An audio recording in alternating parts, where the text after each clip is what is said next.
Hey my watchers, welcome. Today we are gonna see, what if Harry Potter was reborn as son of James Bond? This is a you story. Join Patreon for early access exclusive content of Super Op stories, also contents that's too far for YouTube. You will get 400 content there, please do check that too. Please subscribe this channel, because definitely I will try my best to provide a valuable content for you all. Also check the description to support the original author for this beautiful creation. November 5th, 2001. This Monday would be especially challenging, as tonight was bonfire night, and celebrations would take place throughout the country, causing more mayhem than Guy Fawkes ever had. Fortunately, Jane lived in London, and in London, celebrations were typically limited to fireworks, though they could start much earlier than Jane would prefer. But that was tonight. This morning, Jane crossed to the coffee maker discreetly set back on a shelf above the credenza behind her desk and set it to heating the water she'd filled it with the previous Friday. Em would never demand that Jane make coffee for her, but Jane enjoyed a cup, just one cup, every Monday morning, and it was truly no trouble to make a second cup for her boss. While the water heated, she took a seat at her desk and booted up her computer. The sooner she began reviewing the reports that had come in over the weekend, the sooner she could get on with the rest of her work. She just called up her email program, where the vast majority of those reports would be waiting, when the outer door opened. Good morning. She knew the voice, of course, but she'd never heard it quite so cheerful before. Good morning, 007, she said without looking up from her screen. Seems you had quite the weekend. Dreadfully dull without you, Moneypenny. James Bond, Agent 007, sounded entirely too flirtatious for this early on a Monday. Are you certain? She finally looked up to offer him a smile. You sound far too chipper to have had a dull weekend. The weekend was most definitely dull, Bond replied. But this morning brought great cause for good cheer. And what might that be, James? Jane asked. A chill ran down her spine. Given her family, she knew far more about that department than most people did, but that was a well-kept secret, even in the office of the director of MI6. What do you mean, took care of itself? Jane asked, carefully neutral. I'm quite interested in the answer to that question myself. The new voice had Jane speaking automatically. Mum, contained. I am aware, Em said, and Jane bit back a smile at the older woman's tone, as frosty as her hair was white. Tell me something of which I am unaware. Relief swept through Jane, and she fought not to let it show. MI6, like MI5, might be aware of the wizarding world and exactly what MI13 dealt with, but her own role in that world was a well-kept secret and would remain that way if she had anything to say about it. Excellent news, Em said. How did it happen? As James began his tale, one that sounded even more fantastic than Jane would have expected, Jane reached for the parchment he held so that she could scan it into their database of incidents, and she would add it to the briefing she'd present to Em later today. Certainly, Paddington and MI13 would have their own copies, but Jane was not one to shirk a duty simply because it resulted in a bit of duplication now and then. While Bond and Em spoke, Jane rose and unfolded the parchment. A copy of the Daily Prophet. She saw now, dated a few days before, and turned toward the scanner. The headline made her freeze in her tracks, her breath as still as the rest of her. You know, WHO dead. Attack on Potter family rebounded. Baby Harry only survivor. The parchment started to slip from suddenly nerveless fingers, and Jane clenched it tightly so she could read the article. Despite the sensationalist headlines, the article itself was somewhat light on details. Still, Jane gathered that Voldemort himself had attacked James and Lily Potter, and the only survivor was their 15-month-old son Harry. Harry. Jane set the prophet aside and turned back to face Em and Bond, who were still discussing the article and its implications. She cleared her throat quietly, but it was still enough to draw the others' attention to her. Sorry, ma'am, she said to Em, but I need to take a personal day.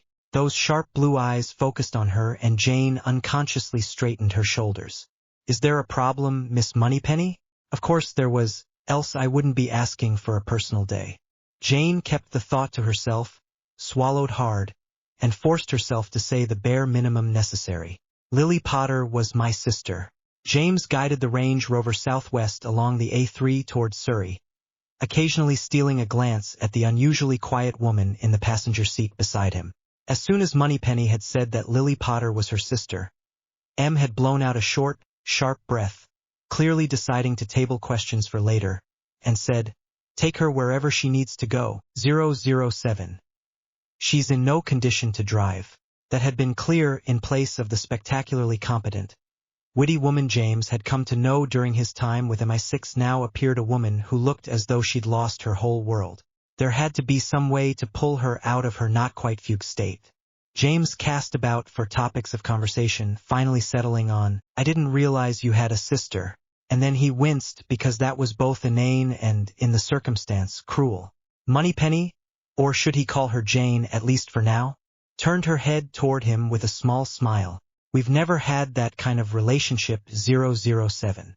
A fact James was only now beginning to regret. If they'd had more than a professional, if flirtatious relationship, he might have a clue what to say, how to comfort her. Perhaps not, he allowed. But perhaps that's for the best, right now. She looked at him, clearly baffled, and he smiled a little in return as he explained, "I have no preconceptions based on anything you've told me in the past. I can simply listen to you talk about your sister." Moneypenny regarded him seriously for a long moment before she said, "Sisters, actually. Were three of us. Me, Lily, and Petunia." Moneypenny actually laughed, and James congratulated himself for lightening the mood, however briefly. "I'll have you know I was named for Henry VIII's favorite wife. And my mother's favorite flower. Violet Jane," Moneypenny answered. "Lily Catherine, named for the wife Henry was married to the longest, and then Petunia, and named for the most infamous wife. My father wrote Renaissance history at Oxford. With honors. You don't use Violet?" Personally, James thought it suited her. Not for a very long time. And that was the end of that topic of conversation. James thought, oddly amused, before he cast about for another. A road sign provided one. "We're out of London proper," he said. "Where next?" He followed Moneypenny's. "Jane's? Violet's?" Maybe Moneypenny was best, after all, at least for now. Instructions to Little Whinging and then to Privet Drive, finally parking in front of number 4. The house was large and square with a low garden wall in front. Several chimneys jutted from the roof. Beyond it, James saw what was likely a flower garden that in summer was probably a riot of color, though at this time of year only some shrubbery remained. He followed Moneypenny to the door at a distance far enough to be respectful of her privacy, but close enough to offer support if she should need it. Moneypenny rang the bell, and after a moment, the door opened to reveal a tall, thin, blonde woman with a face that reminded James uncomfortably of a horse. "Vi," the woman said, and shifted a toddler from one hip to the other. "It's been a while." "Toonie," Moneypenny returned, and the woman made a moo at the nickname. "Have you heard? About Lily?" Petunia sniffed. "Yes, I've heard. It's nothing to do with us, though, is it? What happened to Harry? Do you know?" Moneypenny asked. "The paper doesn't say." "Paper?" Petunia's face suffused with anger. "You actually subscribe to that rag?" "I saw a copy at work," Moneypenny said. Petunia's gaze narrowed. "I thought you're a secretary. In the Foreign Office. I see rather a lot of things that most people don't." Which James thought was true enough, but there seemed to be something else underlying Moneypenny's tone. He'd ask her about it once they were back on the road to the city. Petunia sniffed again and turned into the house. "You'd best come in, I suppose. It's a story that shouldn't be overheard." James followed Moneypenny into the house and closed the door carefully behind him. Years of training and experience had him. James paid no attention to the women speaking softly in the other room as he surveyed the lounge and looked up the stairs to the upper floor where morning light streamed through a window at the top of the stairs. Everything appeared well-kept, almost perfectly well-kept, as though he were in a showplace instead of a home. Then he remembered that, on the drive down, Moneypenny had mentioned her brother-in-law was hoping to become the director of some manufacturing company. Corporate politics would almost demand that a director's home be well-kept for those occasions when he might entertain business guests. Still, James imagined that Moneypenny's house, flat, home would be neat and tidy, but still feel, well, homey in ways the sterile place didn't. James considered alerting Moneypenny, but discarded the thought as soon as it occurred. Yes, she would be sensible and follow his lead, but he couldn't guarantee her sister would, especially with her young son around. A metallic glint drew his attention to a cupboard built into the wall supporting the stairs.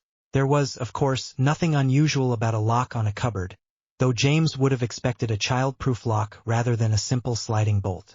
A shiny, new-looking simple sliding bolt. The very newness of it niggled at James' awareness. Yes, there was a toddler in the house, but if Moneypenny's efficiency ran in the family, the bolt should have been a child-proof lock that was installed months ago and already showing signs of developing a patina of use. He approached the cupboard with care and as quietly as the hardwood floor would allow, then paused to one side, as if it were a full-size doorway and not one that was barely taller than his knee. He held there, stretching out all his senses, and heard the faintest of rustling noises. Cautiously, he bent just enough to reach the bolt and slide it aside. The click as it fell into its open position abnormally loud to his ears, but the conversation in the dining area didn't change at all, so perhaps it wasn't that loud. The rustling sound got ever so slightly louder, and James eased the door open, his Walther ready to fire at anything inside the cupboard. A flash of movement and White had him stepping back, and then he saw just what was moving and bit back a curse. A child, a toddler, really, close to the same age as the one on Petunia's hip, lay staring up at him, tangled in a white blanket. Jane sat with her nephew, Dudley, and what on earth had possessed Petunia to allow her son to be named Dudley Dursley? Dudley wasn't a family name on their side, so it must have come from Vernon, and that was just another reason to dislike the man. While Petunia put the kettle on for tea and pulled biscuits from a cupboard over the cooker. "Have you heard anything about a funeral?" she asked. Petunia sniffed, as though her kind would tell us anything. Jane winced. Petunia was the only one of the three sisters without enough magic to channel through a wand, and over the years, she'd become more and more bitter about that fact, even though Jane was careful never to use magic around her or even speak of it unless absolutely necessary. "Like now, why didn't you call me?" she asked. "I had to read about it in the paper. I thought they'd told you before they told me." Petunia responded just as the kettle started to whistle. Petunia removed it before the noise could get too loud. Dudders has very sensitive ears, and poured it over the tea in the flowered teapot that had been their maternal grandmother's. "I don't have much contact with them," Jane answered. "Not the British them, at any rate." It had started before she was born, though she hadn't found that out until years later. Her father was not Lily's and Petunia's father, but rather a Frenchman their mother had met while on holiday on a break between semesters at uni. A whirlwind romance later, and Rose Moneypenny found herself married to a French history student. Once they'd found out Rose was pregnant, Jane's father had transferred his studies to Oxford, only to be killed in a traffic accident before her first birthday. That her father came from a well-known French wizarding family meant Jane had been invited to attend Beauxbatons Academy, not Hogwarts. Lily and Petunia had been too young to be aware of magic, so they'd only been told that Jane was following in her father's footsteps. By the time Lily's invitation to Hogwarts came, Rose had married Gareth Evans and birthed 2 more daughters. The woman who delivered Lily's letter had been so full of praise for Hogwarts, and not a word of criticism, however mild, and that really should have set instincts on alert, because no place was perfect, that Jane had said only that she went to school in France, where my father went. "I stay with my aunt and uncle while I'm there." That had satisfied the woman, who'd gone on to perform simple, showy feats of magic to convince Lily, and, by extension Petunia, that magic was real. Jane pulled herself from her momentary reverie and refocused on her surviving sister as Petunia brought the tea and biscuits to the table. She put a biscuit on the tray of the high chair, and Dudley grabbed it immediately. "How are you, Toonie?" she asked. "Still happy with Vernon?" Petunia smiled, and the expression lightened her entire demeanor. "Very. I know you're not fond of him, but he's a good man, and it looks like he'll be made director at the next stockholders' meeting." "Congratulations," Jane said, and mostly meant it. She wasn't overly fond of Vernon Dursley, but then, she wasn't overly fond of boisterous, loud people generally. "With the increase in salary, we've been talking about moving to a nicer area," Petunia continued, and then, inexplicably, her expression darkened. "But that's not in the cards anymore." Just as Jane was about to ask why not, Bond's voice came from the other room. "Moneypenny, if you would, you should see this." He stepped back and fixed her with a hard glare. No, not her, she realized. He was looking past her to Petunia. And you stay where you are. For everyone's safety. Jane glanced over her shoulder to see Petunia standing in the doorway to the kitchen, her expression torn between anger and shame. Jane frowned at her sister, then at Bond as she took the few steps necessary to bring her to the cupboard. She took one look inside the cupboard before whirling to glare at her sister. Petunia and Evans Dudley. What are you thinking? Locking a child in a cupboard? It's one of them. Petunia glanced from Jane to Bond and back to Jane. One of Lily's. Realization slammed into Jane's awareness. Lily's son. You locked Lily's son, your own nephew, into a cupboard. She took a breath, let it out slowly as she tried to reconcile what she was seeing with the sister she knew, or thought she knew. First things first, however. She knelt at the entrance to the cupboard, Harry's expression intent and curious as she did. It's okay, Harry, she murmured. Auntie Vi is here. She kept speaking to him, softly, reassuring him with her tone as well as her words, as much as she could, as she reached out for him. Gathering him and his blanket one she remembered giving to Lily at her baby shower into her arms. As she withdrew him from the dark cupboard, a fresh, barely healing wound in the shape of a lightning bolt stood out in stark relief against the paleness of Harry's forehead. She straightened, settling Harry more comfortably on her hip, and frowned at her sister. Well, why was your nephew in a cupboard? Petunia's answer was to turn and practically stomp her way up the stairs. Bond made a move to follow, but Jane shook her head. She'll be back, she murmured, and Bond nodded. He turned and knelt to check the cupboard. Then, apparently finding it empty, he closed and secured the door once again. Petunia returned with a paper, or more likely parchment, clutched in her hand. She moved it at Jane, and Jane shifted Harry in her arms to take it. Allow me. Bond stepped forward and took Harry from her. Harry stared up at this new-to-him person and fretted just a little. He calmed oddly enough as Bond began to rub his back, which, Jane supposed, told anyone with eyes to see all they really needed to know about James Bond. Figuring she'd need a good cuppa, if not something stronger, when she read the letter, Jane returned to the dining table. In the few minutes they'd been gone, Dudley had finished his biscuit and was stretching toward the plate for another. Milk, 1 sugar, please, and a glass of water for him, Harry, you said? Bond said, and he took a seat beside her, settling Harry onto his lap. Petunia scowled, but gave Dudley another biscuit before she sat to prepare Bond's tea. Jane unfolded the parchment and began to read. Petunia, it is my sad duty to inform you that your sister Lily and her husband were murdered on Halloween, casualties of a war with Tom Marvolo Riddle, a terrorist styling himself Lord Voldemort. You can take pride that they gave their lives in defense of the wizarding world, as well as to save your nephew. Fortunately, your nephew, Harry, survived the attack. You are young Harry's only remaining family on either Lily's side or James, and so I entrust him to your care. Though Lord Voldemort himself appears to have been vanquished, many of his followers remain at large and would surely like nothing more than to avenge their master's defeat. Young Harry would naturally be their first target, and they have demonstrated they do not care about anyone else who might get in their way. Therefore, I have placed very strong protective wards around your property. These wards are anchored to Harry and to you as his only remaining blood family. As long as Harry calls your house home, the wards offer absolute protection from Lord Voldemort. These protections will last until Harry reaches his magical majority at age 17, or he no longer calls your house home. I know there are no words to comfort you in this time of grief, but please know that everyone who knew James and Lily shares your sorrow. They were well loved and are already much missed. Albus Percival Wulfric Brian Dumbledore Order of Merlin First Class, Grand Sorcerer, Headmaster, Hogwarts School of Witchcraft and Wizardry, isn't it? Petunia asked.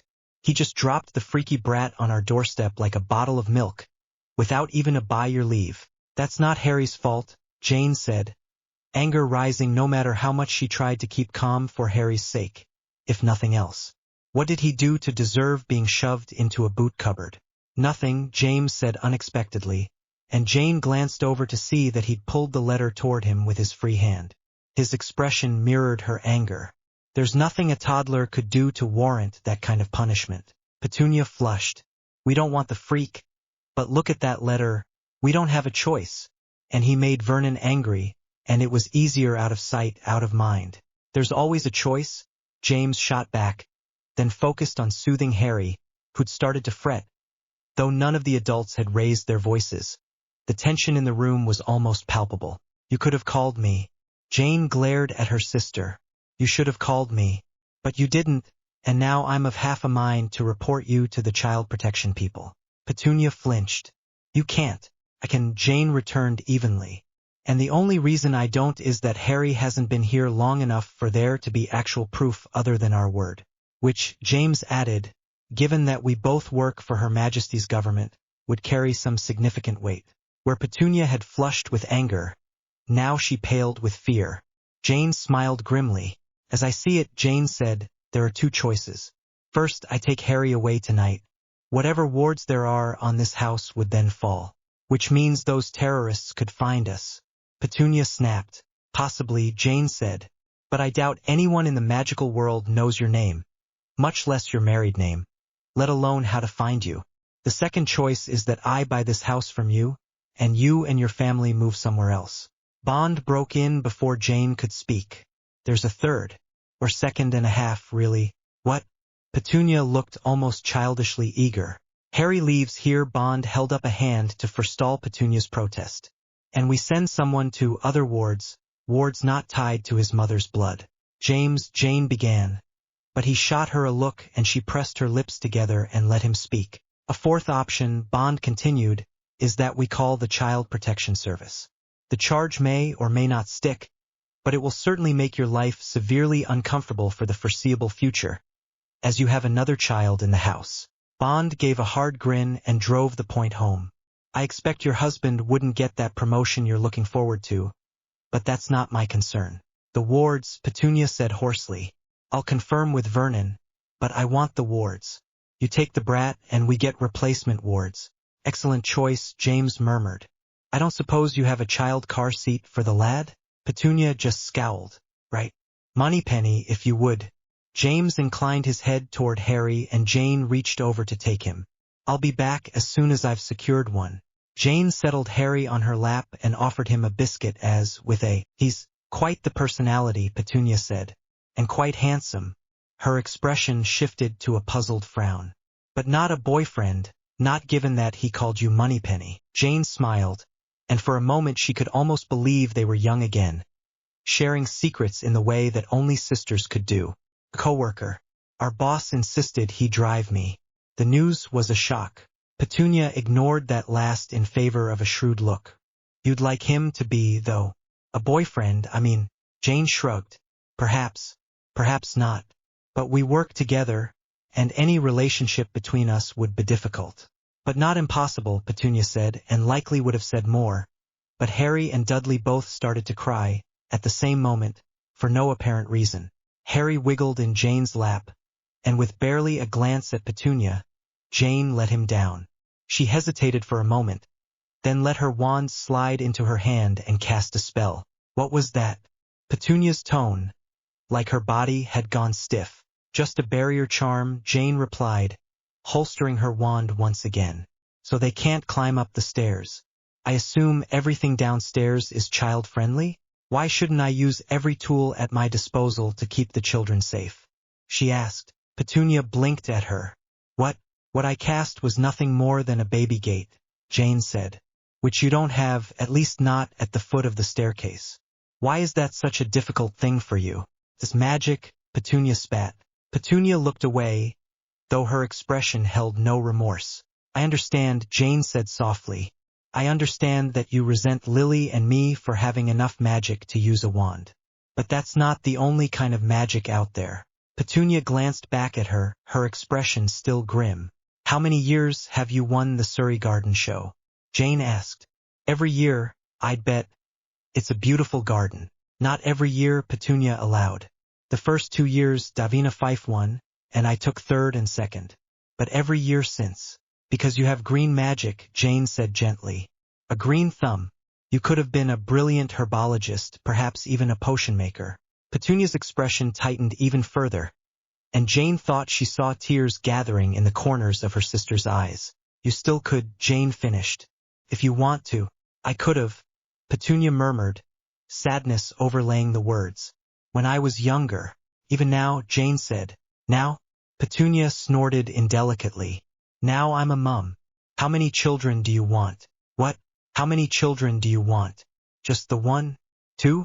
A football team? Petunia looked at her, clearly horrified.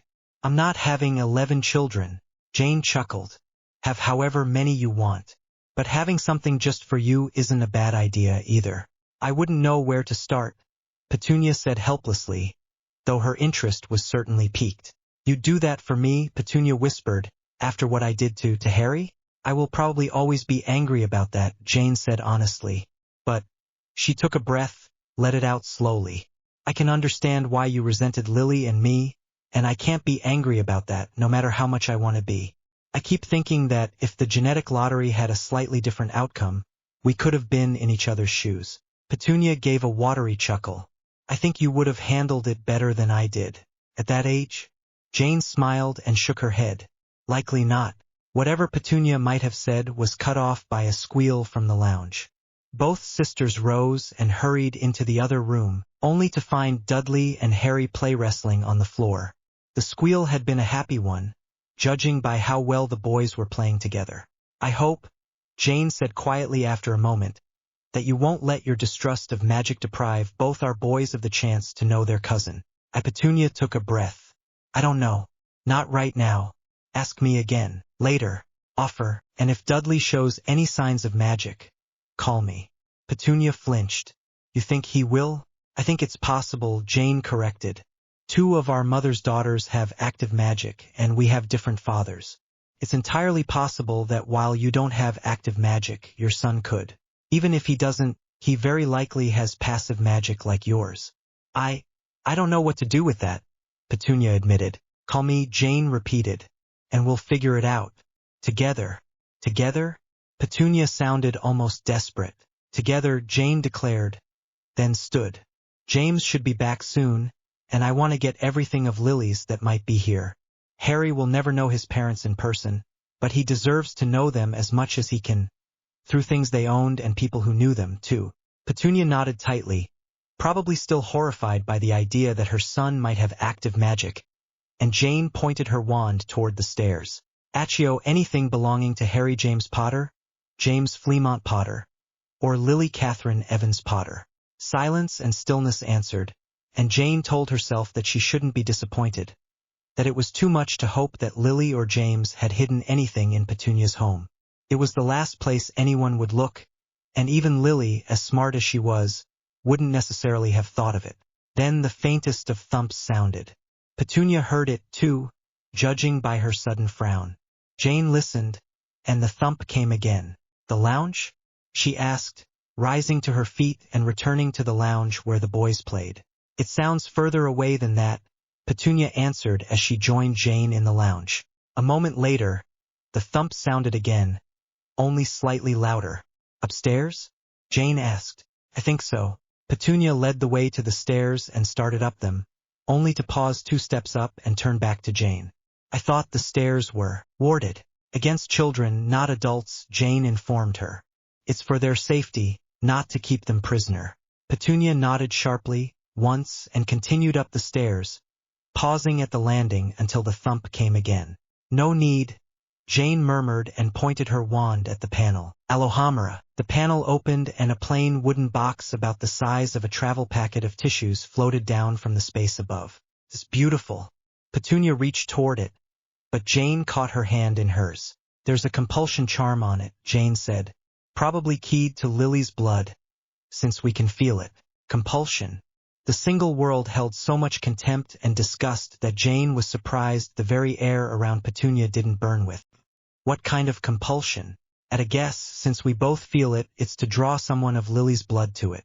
Jane absently closed the attic access panel with a nudge of magic and then cast a diagnostic charm on the box. But I didn't feel it until I saw it, Petunia objected. Because you don't have active magic? Jane said as realization dawned. I didn't realize that's what I was feeling, but I think the charm made me cast the spell to retrieve Lily's things. Accio, my bag. Her purse came floating up the stairs as she holstered her wand. She caught the purse, opened it, and used it to scoop up the floating box before securing her purse once again. Petunia looked fascinated by the whole process, but Jane knew her sister well enough to know she wouldn't ask anything about magic. "I'm being extra careful," Jane said. "I don't expect whatever charms Lily put on it, or James, or anyone else, for that matter, to be actively dangerous to anyone who shares her blood, but it's best to be sure." Petunia nodded somewhat stiffly, and the two women returned to the kitchen, passing the still-playing children in the lounge on the way. Petunia refreshed the tea in their cups and stared into the dark liquid in her cup for long moments before she spoke. "Why didn't you tell me about passive magic before?" Jane winced briefly and took a sip of her own tea while she gathered her thoughts. "Do you remember when that professor brought Lily her Hogwarts letter?" Petunia gave a most unladylike snort. Hard to forget, with the emerald green business suit straight out of his Girl Friday. Jane chuckled softly. "Well, she spoke about Hogwarts in such a holier-than-thou way that I didn't want to hear what she might have to say about Beauxbatons, so I ignored most of what she said. But when you asked if you had magic, she said no so firmly that I figured she had some knowledge that we didn't. She was a professor, after all, at a very prestigious school. Surely she would know, wouldn't she?" "One would think so," Petunia muttered. "And after she left, well," Jane smiled softly at her sister. "You grew to hate magic, so there was no point suggesting you might have even a little of it. And then we grew apart," Petunia concluded. Then she shook her head. "Then I pushed you away. You and Lily both, especially after Mom and Dad died." Jane finished the last of her tea. "I'd like to be closer again, if only a little." Petunia looked torn, chewing the lipstick off her bottom lip as she thought. "I'll try, Vi. That's all I can promise." Jane smiled at her. "That's all I can ask." Jane stared unseeingly out the window of the Range Rover as James drove them back to London, and, presumably, her flat, which was not at all ready for a child, let alone a magical child. She'd have to move house, but to where? The only magical enclave in London proper was Diagon Alley, which she would not consider safe for Harry. Not in the aftermath of his parents' deaths, and with so many Death Eaters still alive and gunning for him. And she had to assume Voldemort's followers would be after Harry. The Daily Prophet article made it clear that the Potters were particularly attacked, not casualties in some random attack nor warriors on the front line, not to mention Dumbledore specifically said as much for whatever that might be worth. For the first time, Jane regretted spending so much of her time in the mundane world. She had no idea who Lily's friends might have been, who she might be able to ask to tell her the truth about Voldemort and, more importantly, who she might trust to help with Harry's safety. Moneypenny. Bond's tone brought her out of her reverie, and she glanced over her shoulder to see Harry napping in the car seat before turning to him. 007? He smiled gently, and she thought it might have been the most honest expression she'd ever seen him wear. "At least you responded to something," he said. "I'd already tried Jane, Violet, and Vi." Jane's cheeks heated. She hated blushing. It clashed horribly with her strawberry blonde hair. But she kept her tone brisk as she said, "Sorry. Did you need something?" "I wanted to remind you that you're not in this alone," James said. "I'll help you however I can, and I'm sure there are others." She blinked. "How did you dash?" "I know what I'd be thinking if I were in your position. There's much to do, and it appears overwhelming." Hearing him say it aloud sent a wave of relief flooding through her. His acknowledgement didn't change the fact, of course, but knowing that someone recognized the challenges ahead of her brought a comfort she hadn't realized she needed. "It does," she said. "And while beginning at the beginning and continuing until I come to the end is very good advice, finding the beginning at which to begin is difficult. The trouble with you, Moneypenny," James said, his tone somehow teasing despite its severity, "is that I never know whether you want me to offer a suggestion or not." Jane gave a startled chuckle. "In this case, I welcome any suggestions." "Then first have Harry checked over," he said. "We have no idea what treatment, if any, he's gotten since that night, and that wound on his forehead doesn't seem to be healing very quickly for being as shallow as it is." "A curse wound?" Jane murmured, then shook her head. "I don't feel comfortable taking him anywhere in Britain, not after the rather sensationalist story the Prophet had." "Your father was French, correct?" James offered. "Perhaps somewhere in France?" She nodded slowly. "I can call Aunt Marine. If she doesn't know where I can take Harry, she'll know someone who does." "Excellent," James said. I'm happy to escort you and help with Harry. That's not necessary, James, Jane began, but he held up one hand. I insist. You yourself said that Harry may still be in danger. And no one will expect him to be in France, Jane said firmly. Besides, my Uncle Antoine is a judge. She shook her head at. James spared her a doubtful glance. If you're sure, I can apparate directly to their home, and then apparate back to my flat, Jane assured him, and he nodded, though he still looked ready to accompany her. While I'm there, it would be a great help if you'd visit the Daily Prophet. James' eyebrow shot up. Why? I'd like to know their sources for the story about James and Lily's deaths, Jane said. They reported it as if they were certain of the events, and I want to know how or why they are. They're unlikely to reveal their sources. Jane smiled grimly, but the reaction to the question will be interesting. James left Moneypenny at her flat only after she assured him that she'd spend at least 2 full days in France to get Harry checked over and to see her family, and that she'd call him before she returned to England. Those 2 days would give him enough time to make sure that everything baby-related she might need was delivered and assembled, ready and waiting for her. Everything on the mundane side, at least. It was that thought that had him aiming the Range Rover back to the office, not to see M, though he certainly would, as much as to speak with his colleague in MI13, Crispy Paddington. It was past noon when James knocked on the open door to Paddington's office. Paddington, about James' age and height, looked up from his computer and smiled briefly. Bond, Paddington. James stepped fully into the office and closed the door behind him, drawing a raised eyebrow from the other man. I'll ask for your silence on what I'm about to tell you. M is aware, mostly, and I will fully brief her when I leave here. Paddington sat back in his chair and waved James to one of his visitor chairs. You've piqued my interest. James sat, offering Paddington a wry grin as he did so. That wasn't your agreement. Paddington regarded him gravely. I will treat this conversation as most secret. Will that suffice? What do you know of the terrorist known as Lord Voldemort? James asked. Besides that he's not a lord of anything, since the magical world doesn't use noble titles? Paddington asked dryly. And that he is no longer a threat? Yes. Besides that, not as much as we'd like, Paddington replied. Even on the magical side, no one seems to know who he is or where he came from. I might be able to assist with that. Paddington's eyebrows flew up. I wasn't aware that MI6 had any connections on that side. Officially, we don't, Bond answered. Unofficially, however, I can give you his real name. That would be most helpful, Paddington allowed, the slight hitch in his voice the only hint of his excitement. How did you come by that information? James offered a prayer that Moneypenny would forgive him for speaking of her personal life without her leave. Moneypenny is Lily Potter's sister. Bloody hell. James chuckled briefly, quietly, before extending Petunia's letter toward him. This was left with Harry Potter. Paddington took the letter, scanned it quickly. Voldemort's real name is Tom Marvolo Riddle? No one told us, and they bloody well should have went unsaid. I need the letter back, James said, and I need a favor. What favor might that be? Paddington's wand appeared in his hand, and he cast a duplication charm before sliding the letter back toward Bond. Number 4, Privet Drive, Little Whinging, Surrey, James said. That's where the wards referenced in that letter were placed. Since Harry is no longer there, but it might still be a target for Riddle's forces, new wards need to be set up. That's certainly not my area of expertise. Nor mine, Paddington replied. But I know where to find someone who can. Discreetly, of course. Of course, James agreed. If you can assess the wards that were already set, according to that letter, I'd appreciate a copy of the report.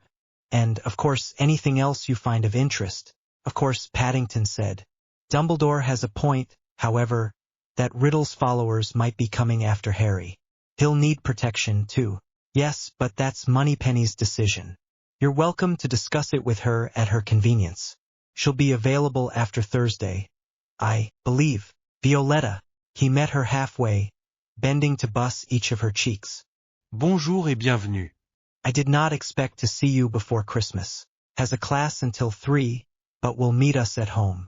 Tonton Antoine made a point of looking at Harry, though she'd bundled him against the chilly air and very little of Harry himself could actually be seen. And who is this?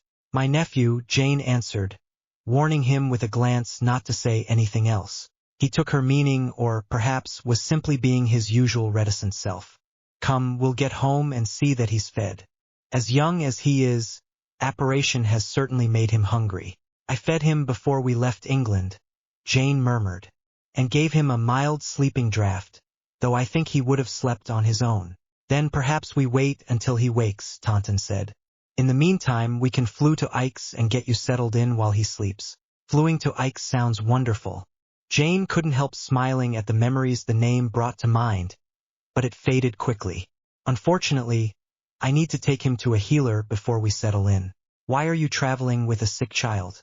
Taunton demanded, though he kept his voice low, presumably to keep from waking Harry. Not sick, Jane corrected.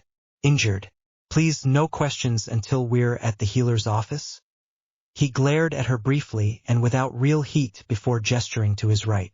There's a semi-retired healer in Ike's. Domestic flu is this way. 2 hours later, Jane had a new appreciation for medical practitioners of all kinds and had added half a dozen new curses, in both the magical sense and the swearing sense, to her repertoire. Then again, Dr. John Watson had seen active service in several conflicts, so perhaps his proficiency was only to be expected. What she hadn't expected, and what Taunton Antoine clearly found horrifying, was the nature of the wound on Harry's forehead. Well, to be fair, Jane found it horrifying too, but she wasn't the one who had the contacts at the International Confederation of Wizards and would take this straight to them. Horcrux, she repeated, testing out the unfamiliar word. True, MI6 had occasionally dealt with magical issues, but she'd never come across a Horcrux before, not even a mention in the daily briefings. You said it's a part of someone's soul? Dr. Watson visibly calmed himself. Yes, created through a very dark, black, evil ritual a long ago Pharaoh devised when she believed traditional mummification would not be enough to ensure her immortality. Jane frowned. Her? But I thought pharaohs were male. Watson smiled grimly.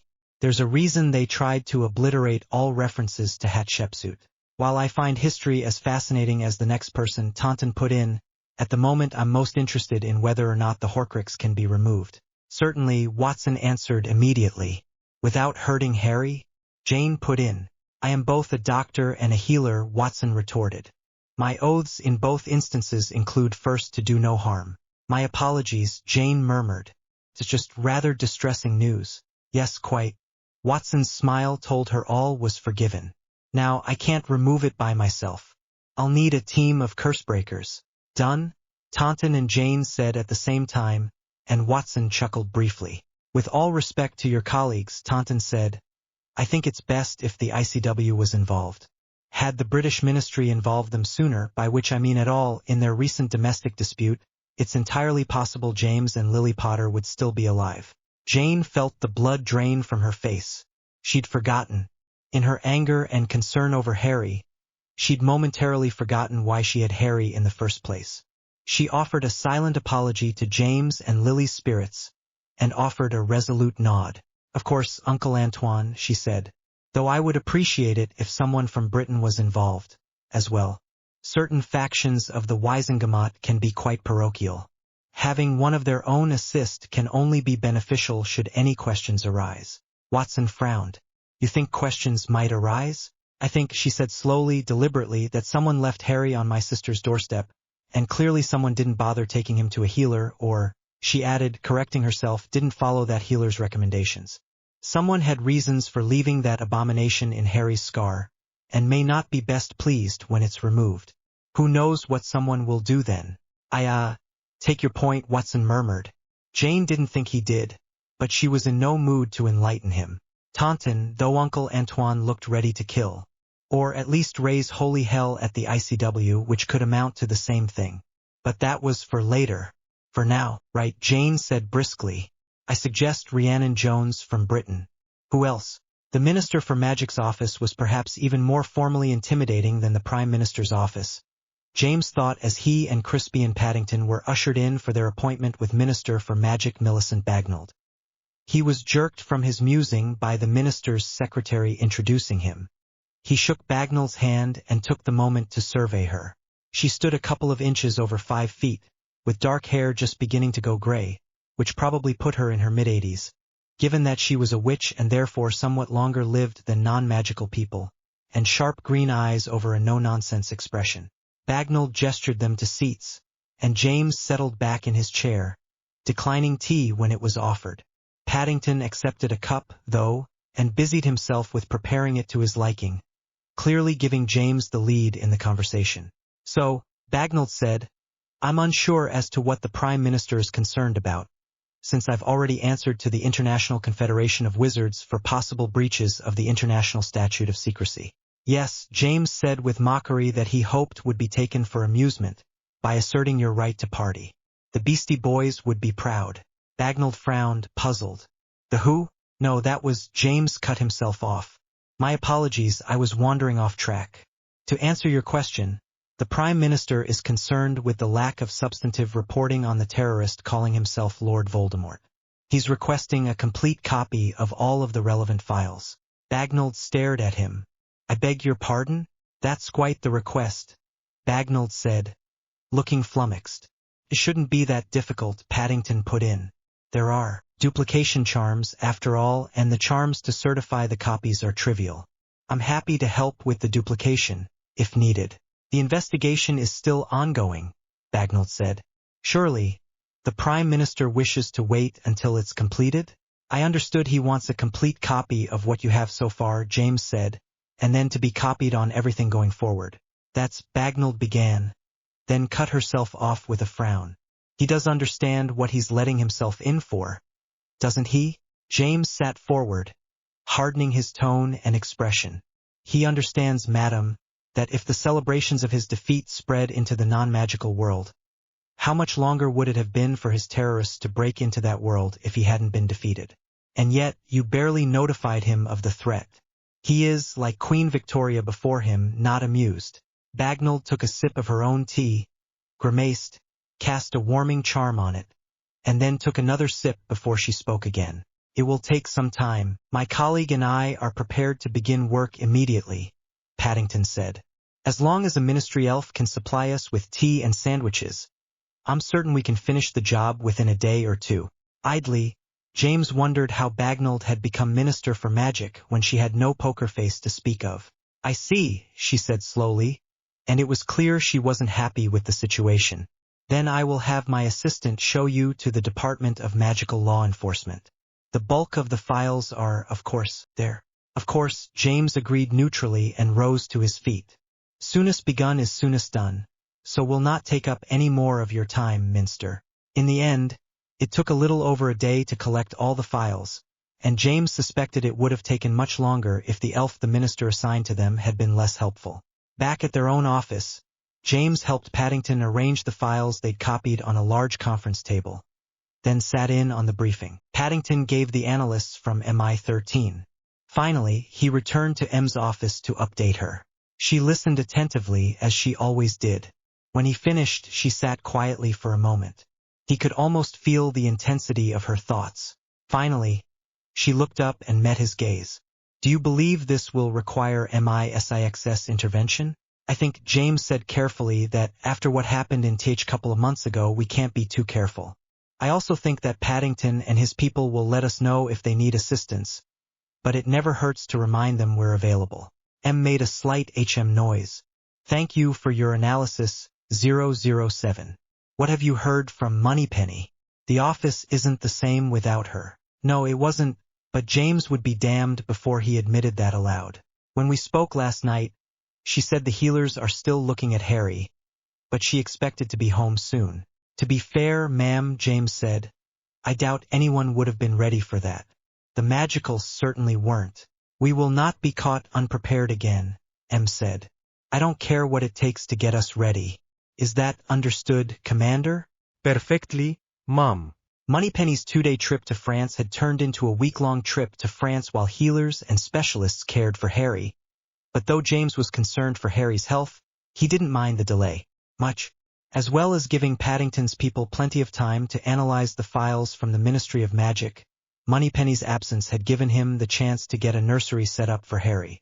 So James and Gavin Troy, formerly of Coston CID and now with MI13, had set about arranging Moneypenny's flat to accommodate a child. She had a 2-bedroom flat, and Troy turned the 2nd bedroom into a nursery with a little assistance from James. Now, after a brief telephone conversation with Moneypenny, James waited in the living room of her flat. He didn't know Moneypenny as well as he would like, a situation he was determined to remedy and sooner than later, but she'd sounded exhausted, if not near tears, so he was determined to make her homecoming as stress-free as possible. That included having dinner delivered, already done, and sitting on the counter under preservation charms to keep it fresh and at the correct temperature, and the flat fully cleaned. Troy, the MI13 agent, helped with that, casting cleaning charms with abandon as soon as the alterations to the flat were completed. When James commented on the other man's ease with them, Troy snorted. You don't know the kinds of muck and mud you end up in investigating cases in a rural county. James agreed that he didn't, but kept the thought that he'd been in similar, if not worse, situations in Her Majesty's Secret Service to himself. Apparition, of course, had no scheduled departure or arrival times, but when they'd spoken, Moneypenny said she'd arrive around 3, and a glance at his watch told him that it was 10 minutes to, so she could arrive at any moment. Rather than sit and flip idly through the books on Moneypenny's coffee table, both biographies, one of Disraeli and one of Diana, Princess of Wales, James rose and crossed to the kitchen to put a kettle on for tea, as well as a bottle for Harry. The boy was certainly old enough for solid food, but given the healing he'd undergone, a bottle was probably a safer choice. James was just getting some milk from the fridge when a muted pop of apparition sounded from the living room, and he slid his Walther PPK from its holster before easing the few steps that would let him see into the lounge. Welcome home. The kettle's on. She looked up with a smile. It's good to be home. Let me get Harry settled for a nap and then I will gladly have a cuppa. James followed as she carried Harry down the short hallway to the 2nd bedroom and stopped in the doorway. Beyond her was what had been her spare bedroom. He couldn't quite think of it as a guest bedroom, but was now a fully appointed nursery. The walls charmed to show scenes from children's stories and the ceiling painted to resemble a summer sky. Besides the changing table, cot, and rocking chair, a bookshelf held necessary supplies, picture books and storybooks suitable for bedtime reading. A wardrobe against the near wall held baby clothes for all seasons in Harry's current size plus 2 more. If James had ever wanted children, he would have wanted a nursery like this, but that didn't mean Moneypenny felt the same. He supposed he'd find out in a moment or two. James? Her voice sounded shaky. Once she heard about your situation, Paddington's wife got involved, James said. Which is to say she took charge of appointing your nursery. I'm sure you have everything you need, both magical and mundane, for the next year at least. She turned slightly, and he was shocked to see her eyes glistening with unshed tears. It's too much, James, surely. He shook his head and smiled, possibly more softly than he had in years. If you have complaints, talk to Paddington. I told you before, Moneypenny, you're not in this alone. Get the lad settled while I finish the tea. James brushed a kiss against Harry's forehead and left her to it. He had no doubt he'd learn all the little things associated with caring for a toddler, but for now, he focused on caring for a sudden mother. A selection of biscuits from a tin and sandwiches from the refrigerator went onto a plate, and by the time Moneypenny rejoined him, Harry presumably having been put down for a nap, James was pouring tea. Thank you, James, she murmured, taking the cup from him and sitting at her dining table. He followed her, bringing the plate in one hand and his own cup in the other. I saw his scar looks much better, he said, and her scowl cut off whatever else he might have said. He settled instead for what happened. That wanker Voldemort, unable to fully conceal his surprise. James blinked. Had he ever heard Moneypenny swear before? Made Horcruxes. He recalled the term from various magical briefings over the years and surprise turned to shock. Plural? 5. And he meant for Harry to be a 6th, 7 being the most magical number, of course. Of course, James murmured automatically. Then the rest of what she'd said hit him. You said he meant for Harry to be a 6th? She took a bite of a biscuit and a sip of tea before answering. The ICW wants to examine the cottage in Godric's Hollow to be sure, but the prevailing theory at the moment is that Lily created a protective ritual charm with Harry as the focus that would be triggered by her willing sacrifice for him. That protection, whatever it is, caused the Horcrux ritual Thomas fire, as it were. The curse that would have killed Harry killed Voldemort instead, and the remnants of his soul were trapped. In Harry's scar, James finished. But the specialists removed it, yes. Moneypenny's smile conveyed satisfaction and triumph, and used it as a focus to track down and destroy the others. Tom Riddle Voldemort is well and truly gone. Terminated with extreme prejudice, you might say. Her smile wobbled, and James matched it with a frown. Moneypenny, it's just... She broke off, took a breath, and began again. Until now, there were things that needed to be done. No, it's finally hitting home that I have a child to raise. I never thought I'd have that, especially not alone. James reached over to take her hand where it rested on the table beside her cup. I've told you before, Moneypenny, you're not alone. No.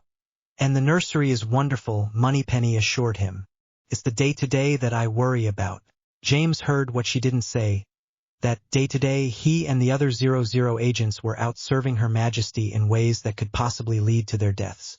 Day-to-day, Moneypenny would be the one dealing with a growing child, a growing, magical child, and that thought daunted her. James squeezed her hand. You are Violet Jane Moneypenny, assistant to the director of Her Majesty's Secret Service. You've seen more megalomaniacs trying to bring down Her Majesty's government, or even the world, than I can count. Why should raising a child terrify you? She laughed, appearing startled to have done so, and her eyes twinkled with mirth when she looked up at him. Well, when you put it like that. November 12, 2001. With assistance from Crispy Paddington's wife, Jane spent the first couple of days since she returned from France interviewing magical nannies and, of all things, house elves. That latter had been at James' suggestion. The elf at the ministry was quite helpful, he'd told her. And it's my understanding that their services are quite reasonably priced, especially if they have a family to care for. I would never doubt your capability, Moneypenny, but even you might find yourself stretched a bit thin with a job, a flat to care for, and a growing magical toddler. So Jane returned to the office ready to dig out from under whatever had accumulated in her absence. She accepted M's congratulations and gift of £100 for the necessaries, and set to work reviewing the most recent reports for anything urgent. By 10 o'clock, she had reviewed reports from the last few days, and felt that she might finish them all by lunchtime. She rose from her desk, stretched and twisted a bit to loosen her muscles and get the blood flowing again, then grabbed her coffee cup and headed for the refreshment station down the hall to refill her cup. When she returned to her desk, a man with brown hair and green eyes was waiting for her. She frowned briefly. She wasn't aware that M had any appointments today, so what could this man be doing here?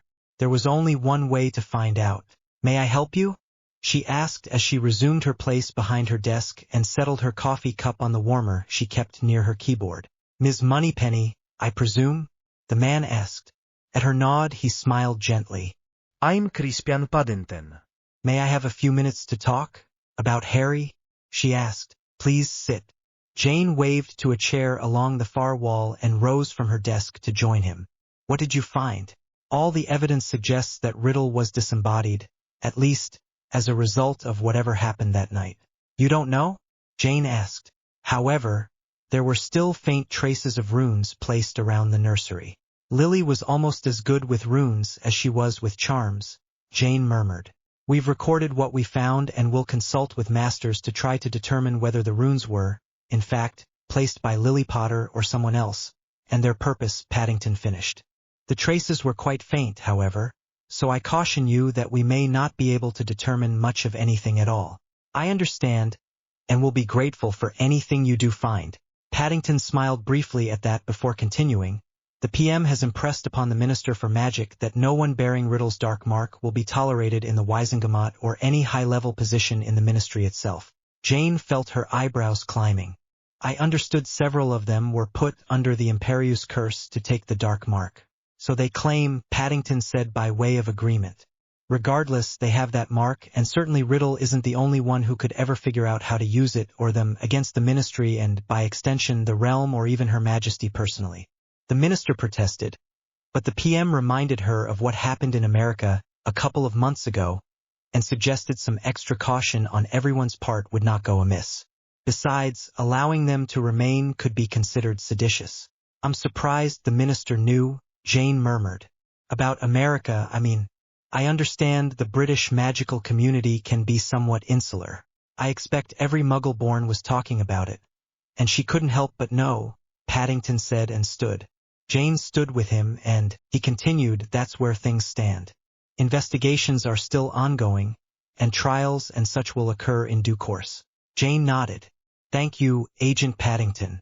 I appreciate you taking time from your normal duties to look into this matter. I've no doubt it would have been required of me. Eventually, Paddington said. I'm glad to have a leg up, so to speak, and to reassure you and help the only one we know is truly innocent in all this. Harry. I'm most grateful for her assistance, Jane said, and she didn't have to fake the sincerity in her tone. I doubt I'd have gotten even a quarter as much done without it.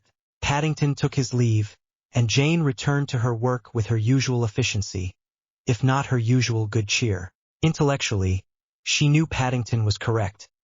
The wheels of justice sometimes ground more slowly than anyone would like, even in the magical world. Still, she had hoped for some closure. The thought made her chuckle softly and shake her head at her own naivety. No one could give her closure. She'd have to make her own, especially for Harry's sake.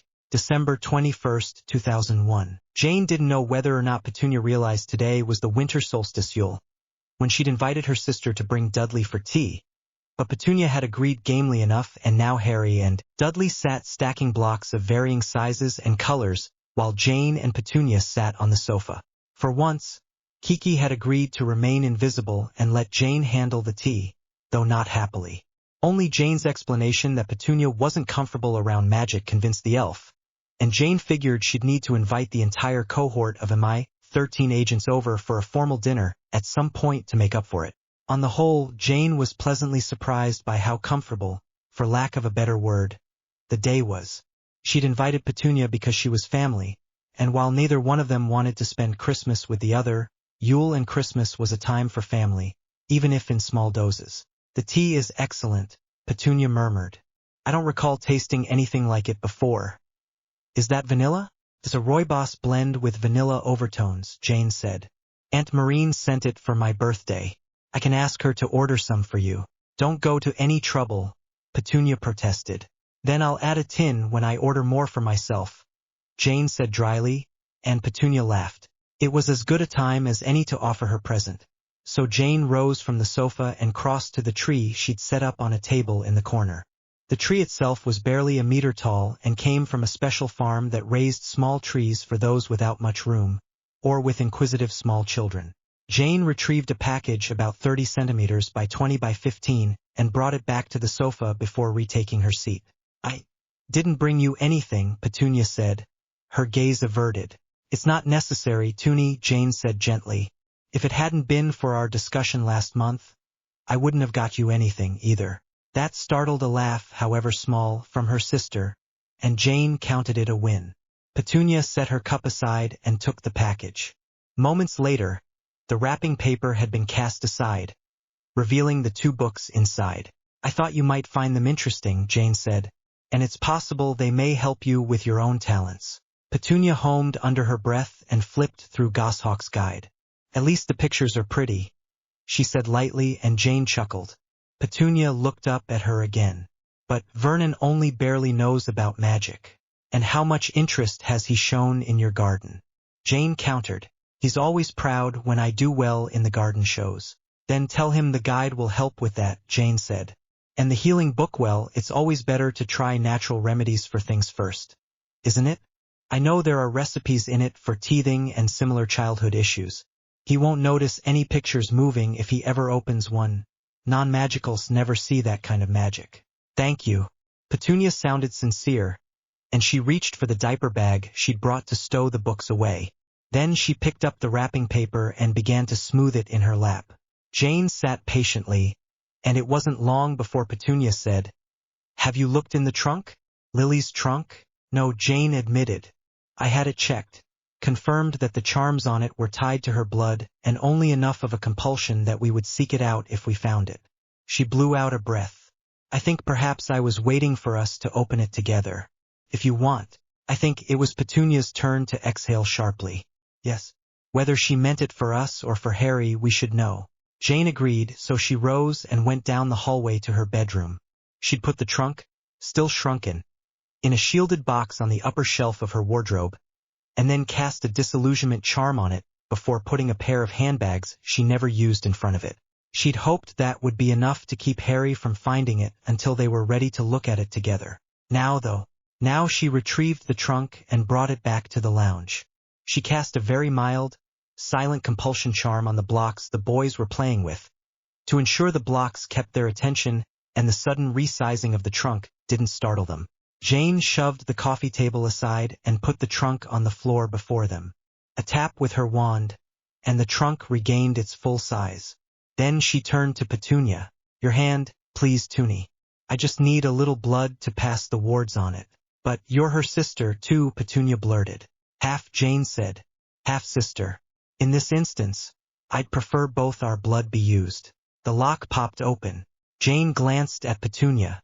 Together, mutely, Petunia reached out one hand to help her lift the lid, then sat back. Jane took the hint, shifting so she could look inside the trunk, and blinked. There were 3 compartments inside, which wasn't unusual. What was unusual, though, was what each contained. The first compartment was full almost to overflowing with books and papers. Knowing Lily, they were all arranged by library section, then alphabetically by author. Jane smiled at the thought, but her humor faded at the contents of the second compartment: food and bottled water. Lots of both, bathed in a gentle glow of magic that Jane assumed meant stasis or preservation charms. The third and final compartment was appointed as a studio flat, with a kitchenette along one wall, a dinette, a pair of comfortable-looking armchairs, and a bed and a child's cot. To Harry's guardian, "I know it's supposed to be you, Sirius, but I've been feeling fey, as Grandma Iris called it, and we're at war and anything can happen.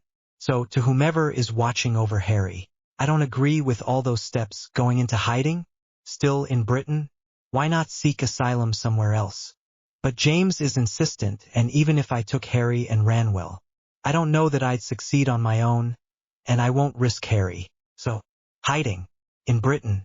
Under a Fidelius charm. James and Sirius think it's a great prank to switch secret keepers secretly, but it was during that discussion that my fey feeling started. I argued against it, but was overruled when Peter agreed to be our secret keeper. So we've told everyone it's Sirius, but it's really Peter. Why did they want to do this switch? Because, they say, Sirius is better capable of defending himself if anyone tries to force him to reveal the secret, so it's better if they do come after him, rather than Peter. That's another way of saying that Peter is weak, and that's why I'm afraid of this plan. I might have eventually persuaded James that it's a bad idea, but Professor Dumbledore agrees with James and Sirius, and I've never been able to persuade James to a different point of view than Dumbledore's. So, Sirius, if you're reading this, I told you so, right? About this trunk. I've supplied it with enough food for a year, based on 2 adults and 1 growing child. I've also stocked it with books, both reference and pleasure. There's a homeschooling plan for Harry, combined with my notes from Hogwarts and some additional reading I've done since I graduated. In other words, I've done everything I can think of to make a safe retreat for Harry in case the worst happens. If it does, take Harry and run. Find a country that will offer asylum and take Harry there. Where? I suggest France, as I have distant relations there. Australia or New Zealand offer distance, but are still subject to the crown. Ditto Canada. The United States, perhaps? Belize? There are many choices, and maybe it's best if you don't pick one from this list. Whatever you choose, wherever you go, I wish you the best, and ask you to tell Harry every night that his parents love him very much. Lily Potter. Zero. Why didn't the trunk appear when he arrived? Petunia asked. It would have been nice to have had some bloody clue beyond the letter Dumbledore wrote. Because Jane began, then cut herself off. There was no need to lay out in black and white that whatever charms Lily had used, they hadn't felt that Harry was safe at Petunia's home. Instead, she said simply, "I'm not sure. It's possible that the notes she left explain more." Petunia simply shrugged and returned to her tea, leaving Jane to her troubled thoughts. The revelation that Sirius Black, now in Azkaban for conspiracy to murder James and Lily, might be innocent had shocked her. She could only hope it would shock Agent Paddington. Too enough to take action and right the wrongs had been done to Sirius Black. July 22, 2011. It came. Harry called as he flung open the door to his flat and rushed in from his summer football camp. Well, technically it wasn't his flat, as he was only 11 and couldn't afford to buy much of anything yet. But it was the flat he lived in with his Aunt Vi, that was frequently visited by his uncles James, Sirius, and Q, so he felt like he could call it his flat without being too arrogant. It came, Auntie Vi. Harry called again, closing and locking the door with far more care than he'd opened it. Uncle James wouldn't be happy if the door wasn't properly secured. Aunt Vi came in from the kitchen, wiping her hands on a towel. Your late dinner's almost ready. Sorry, Harry said, but the game ran long. You do have a mobile phone. There was no reprimand in Aunt Vi's tone, but Harry felt his face heat nonetheless. Sorry, he said more sincerely. I got caught up and I forgot. Aunt Vi smiled. No harm done. But do try to remember to call next time. Harry nodded vigorously, and Aunt Vi said, Now what came? My Hogwarts letter. Harry offered it to her, then frowned. At least I think it is. I don't get lots of mail. Let's see. Shall we? Aunt Vi opened the letter, read it briefly, and then handed it back to him. The script was old-fashioned, elegant in a way that modern handwriting, or at least his handwriting, wasn't. Harry read the letter with growing excitement. Dear Mr. Potter, we are pleased to inform you that you have been accepted at Hogwarts School of Witchcraft and Wizardry. Please find enclosed a list of all necessary books and equipment. Term begins on September 1st. We await your owl by no later than July 31st. Yours sincerely, Minerva McGonagall, Deputy Headmistress. Harry read the letter a second time and looked up at his aunt. I can go, can't I? Call Sirius and ask him to come to dinner, Aunt Vi said. We'll talk about it. Jane was pleased and proud that Harry kept his excitement to himself throughout dinner. Harry had clearly paid attention to 007's lessons in deportment as Spycraft 101, even if Jane wasn't entirely thrilled that he was offering them, and explained football well enough that Sirius appeared to understand it.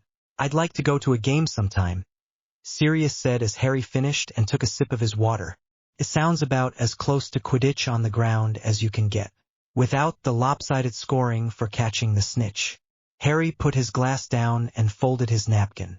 I mean, as fun as Quidditch is sometimes like two separate games being played at the same time. Sirius looked surprised by the observation, so Jane added, I've sometimes felt the same. Even as a spectator, it's hard to know what part of the game to watch. Sirius appeared to consider that as he took a sip of his wine. I hadn't thought about that before. Now that you mention it, it seems best to have a broad view of the whole game, and only focus on parts of it when needed. Jane chuckled and finished the last of her own wine, never more than 2 glasses, and a second only in situations where she felt safe, and sat back as Harry started to collect plates and clear the table. That's not how most people look at anything, she said. Even driving, most people look only a few feet in front of them, and don't see the accident half a mile ahead that they need to be reacting to until it's too late. Sirius shrugged and stacked the rest of the plates with a swish of his wand. I don't see why you made me get a driving license when you have the tube and I finally learned to apparate. Because sometimes we go out into the country, where there's no tube, Harry answered, returning to the table and picking up the stack of plates. And you can't expect Aunt Vi to drive all the time. That's not fair. He disappeared back into the kitchen and Sirius smiled ruefully at Jane. Came today. Jane summoned the letter and guided it towards Sirius, who caught it easily. Sirius glanced over the letter and supply list, then looked up at Jane as Harry returned from his final trip to the kitchen. It seems just like I remember mine. What's the issue? The issue is that it's just like yours, Jane said, then frowned when Sirius looked puzzled. Harry was raised in the non-magical world. If I hadn't been magical, how would he have known what to do with that? We await your owl by July 31st, she added, and finally Sirius appeared to understand. I don't understand, Harry said, and Jane turned to address him directly. I've told you that you were originally left at Tooney's, your Aunt Petunia's house, she said, and he nodded. If she'd raised you disliking magic as much as she does, do you think you would have known what to do with that? She gestured at the letter Sirius still held. Harry's eyes widened, but all he said was, "No, probably not." "I remember when Lily got her letter," Jane said, and Harry perked up. No matter how many stories she or Sirius told him about his parents, Harry absorbed each one eagerly. Besides the invitation and the supply list, there were pamphlets describing the Statute of Secrecy and shops on Diagon Alley. More to the point, Professor McGonagall brought it personally. She demonstrated that magic was real, and then took Lily to Diagon Alley to do her initial shopping.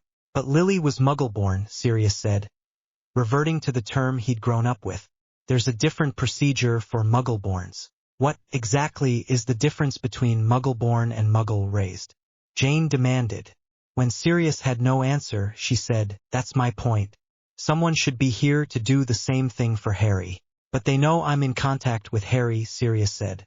"I can barely go onto the alley without someone asking me how he's doing."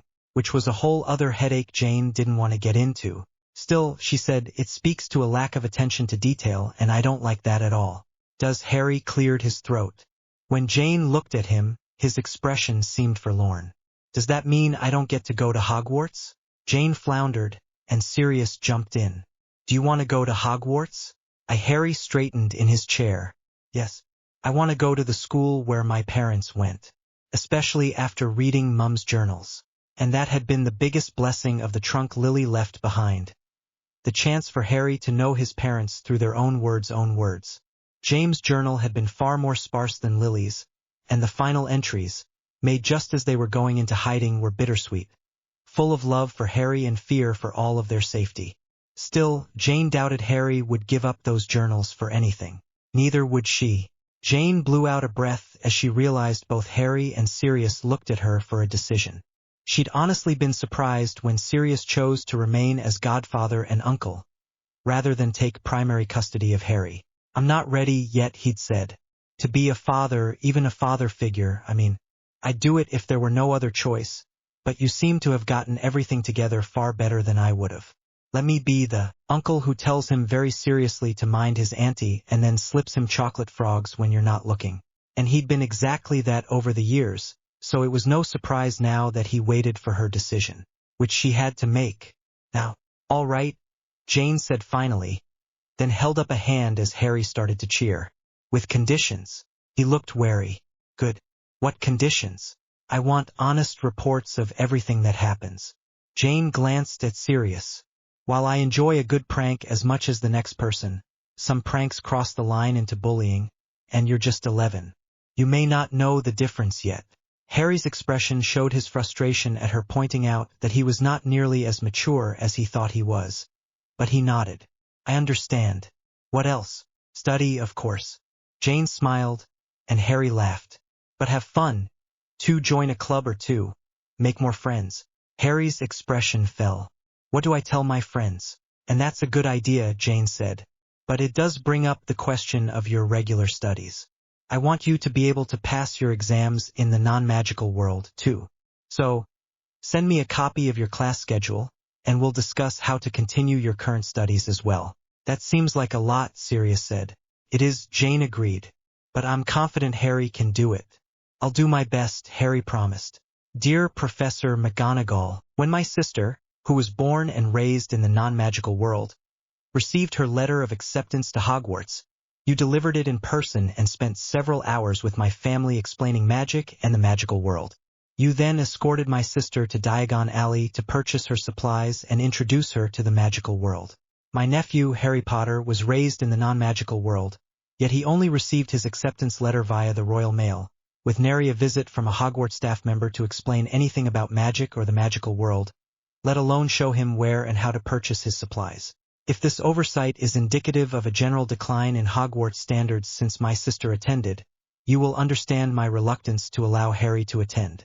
However, and despite my reluctance, Harry is determined to attend the school his parents attended. Therefore, please consider this letter confirmation of his attendance at Hogwarts, but please be advised that should I find his magical education lacking, I shall transfer him to Beauxbatons. Sincerely, Veille Moneypenny. Minerva McGonagall set the letter she just received. Not from a Hogwarts owl, but rather a snow-white owl that had flown off the moment Minerva removed the letter on her desk, frowning. Whatever she might have expected from those apparently dreadful muggles Albus Dumbledore had left Harry Potter with all those years ago, this letter certainly wasn't it. What could have led to the difference? Perhaps the muggle mother had simply had a bad day? Or perhaps the child, who'd kicked her all the way up the street, only occasionally threw tantrums? Or perhaps Sirius Black had more influence on Harry than he'd publicly claimed since being exonerated. Yes, that must be it. He was, after all, Albus Dumbledore. Even a muggle couldn't help but be impressed by him. Certain in her analysis, Minerva picked up the letter to file it with the other acceptance letters she'd received. July 23, 2011. The day after Harry received his Hogwarts letter was Saturday and, at Sirius' insistence, Jane agreed to take Harry to Diagon Alley to buy his supplies. She'd hesitated to do so, given the unreasonable fame Harry had in the British magical world, but Sirius had, quite reasonably, reminded her that Diagon Alley was where both of Harry's parents had gotten their supplies, and since Harry wanted to experience what his parents had, then he, too, should shop Diagon Alley. So Jane had called James, and it was a couple with their son who made their way through the leaky cauldron into Diagon Alley. Before leaving, Jane had applied a color-changing charm to Harry's eyes, turning their distinctive emerald green to a soft, earthy brown. She tried changing Harry's hair as well, but it had reverted to its natural state almost immediately, so she settled for applying a bit of foundation to the pale white lightning bolt scar on his forehead. Hopefully, those changes, plus the fact that he was accompanied by his parents, would confuse anyone who might be looking for Harry Potter. Sirius had told her which brick to tap with her wand to open the portal to Diagon Alley, so Jane waved away the publican's offer of assistance and led the way through the pub into the courtyard. The trio stepped away from the portal and paused, allowing Harry to look his fill, and to give a freshly groomed large black dog time to lope up to them. The dog reared up on Harry and ran a wide, slobbery tongue up Harry's cheek. Padfoot, Harry all but yelled, shoving the dog away and rubbing his cheek against his shoulder to dry it. Padfoot plopped his butt on the ground and offered a big doggy grin as his tail thumped the sidewalk. Right, James said. Did anyone bring a leash? Padfoot growled. Harry laughed, and Jane rolled her eyes. Which first? Harry asked. Wand? Books? Robe or supplies? Robes, I think, James put in. If they need to be tailored, best to know early. We can pick them up when everything else is done. But Gringotts first, Jane said firmly. At the very least, I need to change some pounds for galleons.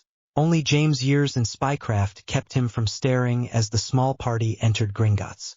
Instead, he surveyed the spacious bank lobby with practiced glances. Inside the vast marble hall, about 100 small beings he thought he remembered were called goblins were sitting on high stools behind a long counter, scribbling in large ledgers, weighing coins in brass scales, examining precious stones through eyeglasses. Too many doors to count led off the hall, and even more goblins were showing people in and out of them. Jane, and even now, nearly a decade later, it still felt intimate to think of her by her given name, started toward the counter, and James took 2 long strides to catch up as she approached a free goblin. Good morning, she said. We're here to visit Harry Potter's safe. The goblin looked down from the counter. Harry Potter? Yes, sir, Harry replied. Then he lowered his voice. I'm a little disguised. For my safety. Do you have your key? The goblin asked, and James wasn't the only one who frowned at the question. Jane and Harry did, too, and probably Padfoot, if the dog could have a human expression. No, sir, Harry answered. I've very little that belonged to my parents, and nothing that looks like a vault key. The goblin frowned. It is unwise to allow anyone else to control your vault key. Jane snorted, as though a 15-month-old would know anything about such matters. The goblin jerked back, clearly startled, and it was all James could do to hold back a laugh. Beside him, Padfoot shook briefly, but Jane stepped closer to the counter and lowered her voice that even James, less than a meter away, had difficulty hearing. I am Lily Potter's sister. I request a blood confirmation that we are who we say we are, and privacy while we do so. 30 minutes later, Jane's relation to Harry, as well as their identities, had been confirmed. Harry's vault had been rekeyed, and James had seen more gold than he knew existed all in one place.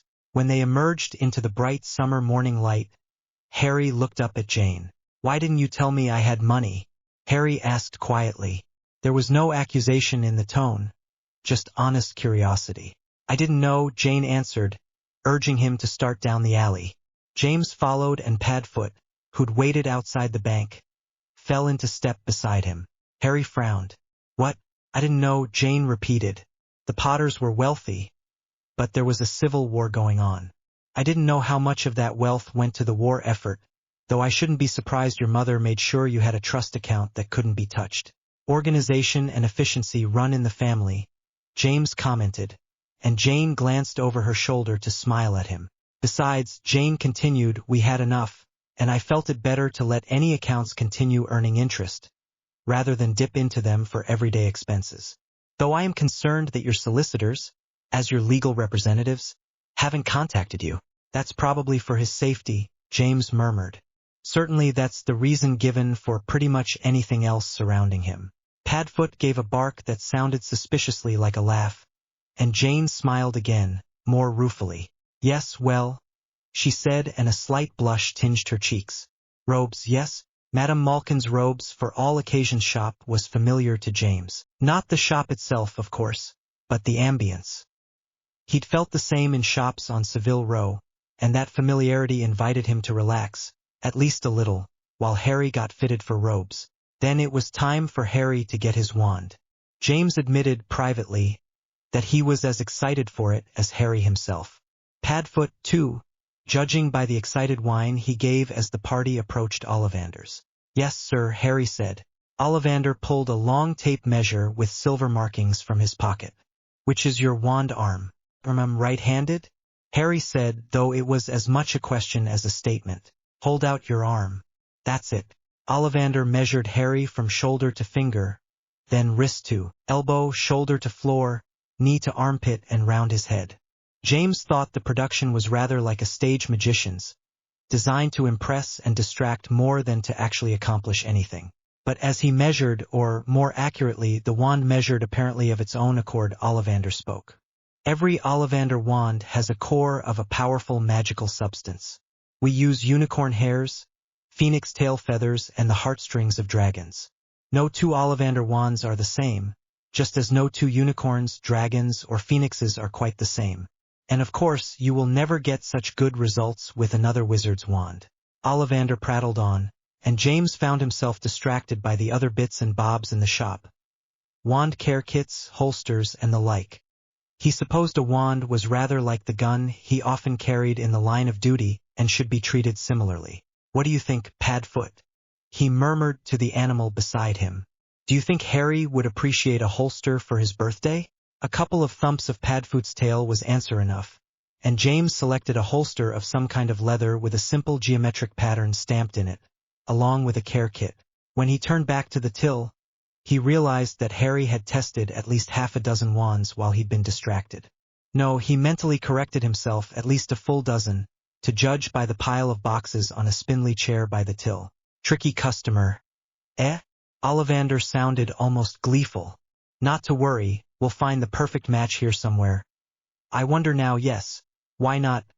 Unusual combination, holly and phoenix feather, 11 inches, nice and supple. Harry took the wand, raised it over his head, and brought it swishing down through the dusty air. A stream of red and gold sparks shot from the end of the wand like a firework, throwing dancing spots of light across the walls of the shop. Padfoot's tail thumped madly against the floor. Oh, bravo! Ollivander cried. Yes, indeed, oh, very good. He paused, a frown gracing his features. Only how curious. How very, very curious. What's curious? Jane asked, saving James the trouble. Ollivander fixed her with his pale stare. I remember every wand I've ever sold, every single one. It so happens that the phoenix whose tail feather is in this wand gave just one other feather. It's very curious indeed that Mr. Potter here, James stiffened at the name, as they hadn't introduced themselves, should be destined for this wand when its brother was used the night his parents died. The other three seemed shocked into stillness, and the wand slipped from Harry's fingers. James darted forward, snatched the wand before it hit the ground. A glance at Harry, then Jane showed neither had quite collected themselves yet. So James cleared his throat and drew Ollivander's attention to him. Yes? Ollivander asked. How much for the wand, a care kit, and this holster? James put the named items on the counter next to the till. Sorry? Ollivander looked startled by the request. Or perhaps the entire sequence of events, James couldn't tell. Ollivander recovered quickly. 7 galleons for the wand, 2 for the holster, and 1 for the kit. 10 total, right? James took out the money pouch he'd gotten at Gringotts after exchanging £100 for galleons, counted out 10 galleons, and placed them on the till. Thank you for your time, Mr. Ollivander. He gathered the purchases and herded the others out of the shop and into the alley proper. A breeze had grown up while they were inside, but it did little to cool the heat of the morning. I won't let him use that wand, Jane said. I don't want to use that wand, Harry said at the same time. Padfoot growled his agreement with both of them. He won't, James told Jane, then looked at Harry and repeated more firmly, you won't. This was just the simplest, fastest way to extract ourselves from the situation. But Harry started, swallowed, and started again. You still have the wand, even though you said I won't be using it? We'll get another wand for you, James said. Perhaps some of Jane's contacts in Paris can assist? Jane nodded briefly, and James hoped his smile at Harry was reassuring. We'll do some research into what brother wands mean, and then we'll decide what to do with this one, store it or destroy it. Harry nodded and Jane relaxed. Padfoot whined, and when James glanced over, he saw that Padfoot was staring upwind down the alley. We'd never make you use that wand, Jane said. It's obscene that he sold it to you. But what does it say about me? Harry asked, his tone and expression both far too somber for the day. That his wand should be a brother to mine? Perhaps that you share similar strengths, even if you turn them in different directions, Jane said. James was still watching Padfoot, whose entire body was lined with tensions. Or perhaps that he simply got tired of searching for wands. But it reacted to me, Harry said. Felt warm in my hand. And then there were the sparks. Harry, Jane began, but James wasn't listening to more because Padfoot was on his feet, growling low in his throat. James turned his gaze to mimic Padfoot's, automatically surveying the alley as he did. Late morning on a Saturday, shoppers thronged the street between the shops, what James would have called the high street in any village. A double handful of families, mostly with only 1 or 2 children of varying ages, mingled with singles and couples. One family stood out, though, for its sheer size, 5 children plus the fact that they were all gingers. James idly wondered how those genetics actually worked as he studied the group. Mother, the oldest son, a pair of twins, then another son, and a small girl who was obviously the youngest. As the gingers drew closer, Padfoot's growl intensified slightly. Something with the ginger family? James asked and got a single thump of Padfoot's tail in acknowledgement. Right, the mother was saying, her voice carrying over the crowd, probably as the result of having to make herself heard over the noise. 5 children could create. It's the apothecary for your potions kits, and then we're done. But Mum, the youngest boy said we have to go to the menagerie. Scabbers needs his tonic. The boy reached inside his pocket and pulled out a rat, who looked to be asleep. Padfoot stiffened, his growl turning even more dangerous. James rested a hand on Padfoot's head, telling himself the gesture was no different than resting his hand on a comrade's shoulder. Yes, right, the mother said. The apothecary, then the menagerie. James was wondering how he could approach the family to ask about the rat. Padfoot, or rather Sirius, took the decision out of his hands by lunging, as swiftly and silently as the grim his form so strongly remembered, toward the family and snatching the rat from the youngest boy's hands. James spared a moment to regret welcoming Sirius into Her Majesty's Secret Service, because surely he'd never otherwise have learned to shift back to human mid-stride while still holding onto the rat. Sirius smiled at the rat even as he drew his wand. Hello, Peter. Stupefy. Moneypenny, James snapped, the use of her surname a signal that this was a professional situation, then hurried to the family of redheads, who were only now coming out of their shock. James barreled in just as the mother's wand came out. Thankfully, none of the children appeared old enough to have wand rights outside of school. My apologies for my partner's manners. The mother started, and it was enough that she didn't cast whatever spell she'd been intending. Your partner? James smiled, the practiced smile he'd used so many times in service to Her Majesty.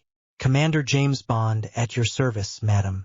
My partner there is Sirius Black. The name sent another ripple of shock through the family. What's that man doing with Ron's pet? The mother demanded. This is no rat, Molly Weasley, Sirius snapped. Then he frowned, puzzled. Well, he's in his rat form, and he's a rat in the sense that you can't trust him. But this is Peter Pettigrew, the man who betrayed the Potters to Voldemort. But he's been in the family for years, the youngest boy, Ron protested. We've had him since I was little, the apparently eldest said. Then his face paled. But rats, even magical ones, don't live that long. Why didn't we ever notice? Perhaps because he's lying, the mother Molly said hotly. He may have been declared innocent of conspiring to murder James and Lily Potter. But he's a Black, and they can't be trusted. Sirius' grin was evil, pointed. Is that so? Then how can you have married Arthur, whose mother was Cedrella Black Weasley? The Weasley woman sputtered, and James took advantage of the opening. Sirius, we can prove this right now. Since you already have your wand out, returning him to his human form will only take a moment. I have suppression cuffs ready. He pulled said cuffs from a pocket, thankful now that he'd given in to the odd impulse to have a set with him during what should have been a routine shopping trip. Sirius nodded once, sharp and hard, and dropped the rat onto the ground. Their scene had gathered a bit of a crowd, and it seemed that the onlookers took a collective breath, holding it in anticipation. Sirius aimed his wand. Homo Firis. Stupefy. A bright blue light surrounded the rat, and James watched the result almost clinically. It was like watching a speeded-up film of a growing tree. A head was shooting upwards from the ground. Limbs were sprouting. Next moment, a man was lying supine where the rat had been. Then a bolt of red light hit him, and James took the cue. It was only a moment before he had the suppression cuffs on the rat-faced man lying in the street. What's going on here? A deep male voice demanded. We've caught a fugitive for you, Sirius said, and James suspected it was only his training in Her Majesty's Secret Service that kept him from outright gloating. Peter Pettigrew. James turned to see a tall black man in Auror robes striding forward. Another Auror accompanied him, and behind them both Jane had hold of Harry, though James couldn't be certain whether she held him for comfort or to stop him attacking Pettigrew. Quickly, the Aurors took charge of the situation, replacing James' suppression cuffs with their own as Sirius gave a brief statement. The Black Auror frowned when Sirius finished. Why were you in your animagus form? Extra security for my family, Sirius said simply. The alley is always crowded before term starts, and anything can happen in a crowd. Thankfully, the Aurors seemed to accept that explanation, so they wouldn't have to reveal that Sirius' family included Harry Potter. James rejoined Jane and Harry as Sirius finished with the Aurors. Are you all right, Harry? James rested a hand on his shoulder. Harry shook his head, his eyes hard. I won't be all right until Pettigrew is tried and punished for his crimes. That'll happen as soon as possible, Sirius said as he joined them. We'll make sure of it. But, he added, smiling suddenly, today's about getting someone ready for school. We're done, Jane said. I think, she corrected herself, glancing down the supply list once more. Finally, she said, that's everything except picking up his robes. September 1st, 2011. Harry had been to King's Cross Station before many times during trips into the city proper with Auntie Vi or Uncle James or Uncle Sirius, but none of them had been as exciting as today. Today, he was going from King's Cross to Platform 9 March 4th and from there onto the Hogwarts Express and finally start studying magic formally. Auntie Vi and Uncle Sirius were with him. Uncle James was out of the country for work, and, if Harry were honest, it was hard to tell which of the three of them were more excited. Write as often as you like, Auntie Vi said with a smile as they approached the barrier between platforms 9 and 10. Every day is too much to ask for, but I do want to know all about it. Uncle Sirius barked a laugh. You just want to know how it's different from where you went to school. Not just, Auntie Vi said, and though Harry couldn't see it, he was sure she'd rolled her eyes. I'm curious how it will be different from primary school. Also, how are we on time? Harry asked, grateful once again for the disillusionment charm Uncle Sirius had put on Hedwig's cage. Very few people at King's Cross had pets, and none of those pets were a snowy owl like Hedwig. It's barely 10:30, Auntie Vi responded. Plenty of time, Harry let out a sigh as he maneuvered the cart with his trunk and Hedwig's cage through the throngs of people toward the wall that would take him to platform 9¾ only to come to a sharp halt as he realized another family lingered beside it. The family reminded him oddly of his own mother, father, child, except that their child was a girl with bushy brown hair, who looked more sad than excited. "It's not fair," she was saying as Harry drew closer. "It's all right, sweetheart," the mother said. "We knew we'd be losing you for a large part of the year when we agreed to let you go." "It's still not fair," the girl protested, and Harry was a little surprised that she didn't stomp her foot. "Sorry for the interruption," Harry said. "But what's not fair? Maybe it can be fixed." The girl looked up. "Not unless you," she paused. "Oh, you do, don't you?" "I do a lot of things." Harry grinned at her. "Can you be more specific?" The girl's eyes widened, even as her parents chuckled softly. Then she scowled briefly, and it took a moment before Harry realized that must be her thinking expression. Finally, she said, "Are you going to school today? A school in Scotland? A secret school?" Harry countered, and she nodded. Harry grinned again. "Yep. So what's not fair?" "My parents can't go through to see me off on the train," the girl answered. "They never qualified to go to that school," the father finished easily enough. "But as we were saying, it's not really all right, but we knew what we're getting into. Or we thought we did." "Well, if that's all that's concerning you," Auntie Vi said, "I think we can help. If you will, Sirius?" "Of course. But shouldn't we introduce ourselves first? I'm sure your mum taught you never to go anywhere with strangers." Sirius grinned. "Oh, sorry." Auntie Vi shook her head. "My apologies. Jane Moneypenny, Sirius Black." I'm Wendell Granger. "My wife, Monica, and our daughter, Hermione." The adults shook hands all around, and the girl, Hermione, stared at Harry impatiently. "Well?" she asked, more like demanded. Harry offered her the best smile he had. I'm Harry Potter. "Are you really?" said Hermione, sounding a little excited. "I know all about you, of course. I got a few extra books for background reading, and you're in modern magical history and the rise and fall of the dark arts and great wizarding events of the 21st century so far." Harry couldn't stop the grimace, and her face fell. "Sorry," he said. "It's just nobody knows what happened that night." "Not really. I mean, there were only 4 of us involved. 3 are dead, and I was too young to remember. So whatever you read in those books is probably speculation." "Thank you," Mrs. Granger said. "You see, Hermione, not all books are good resources. And that's a discussion for another day," Sirius said. "Else we'll be here all day, and these 2 would miss their train. Mrs. Granger, may I escort you on to," he lowered his voice dramatically, "platform 9 Marchforth?" He offered his arm, and Mrs. Granger took it with a curtsy and a smile. A moment later they disappeared through the barrier. In turn, Mr. Granger offered his arm to Auntie Vi.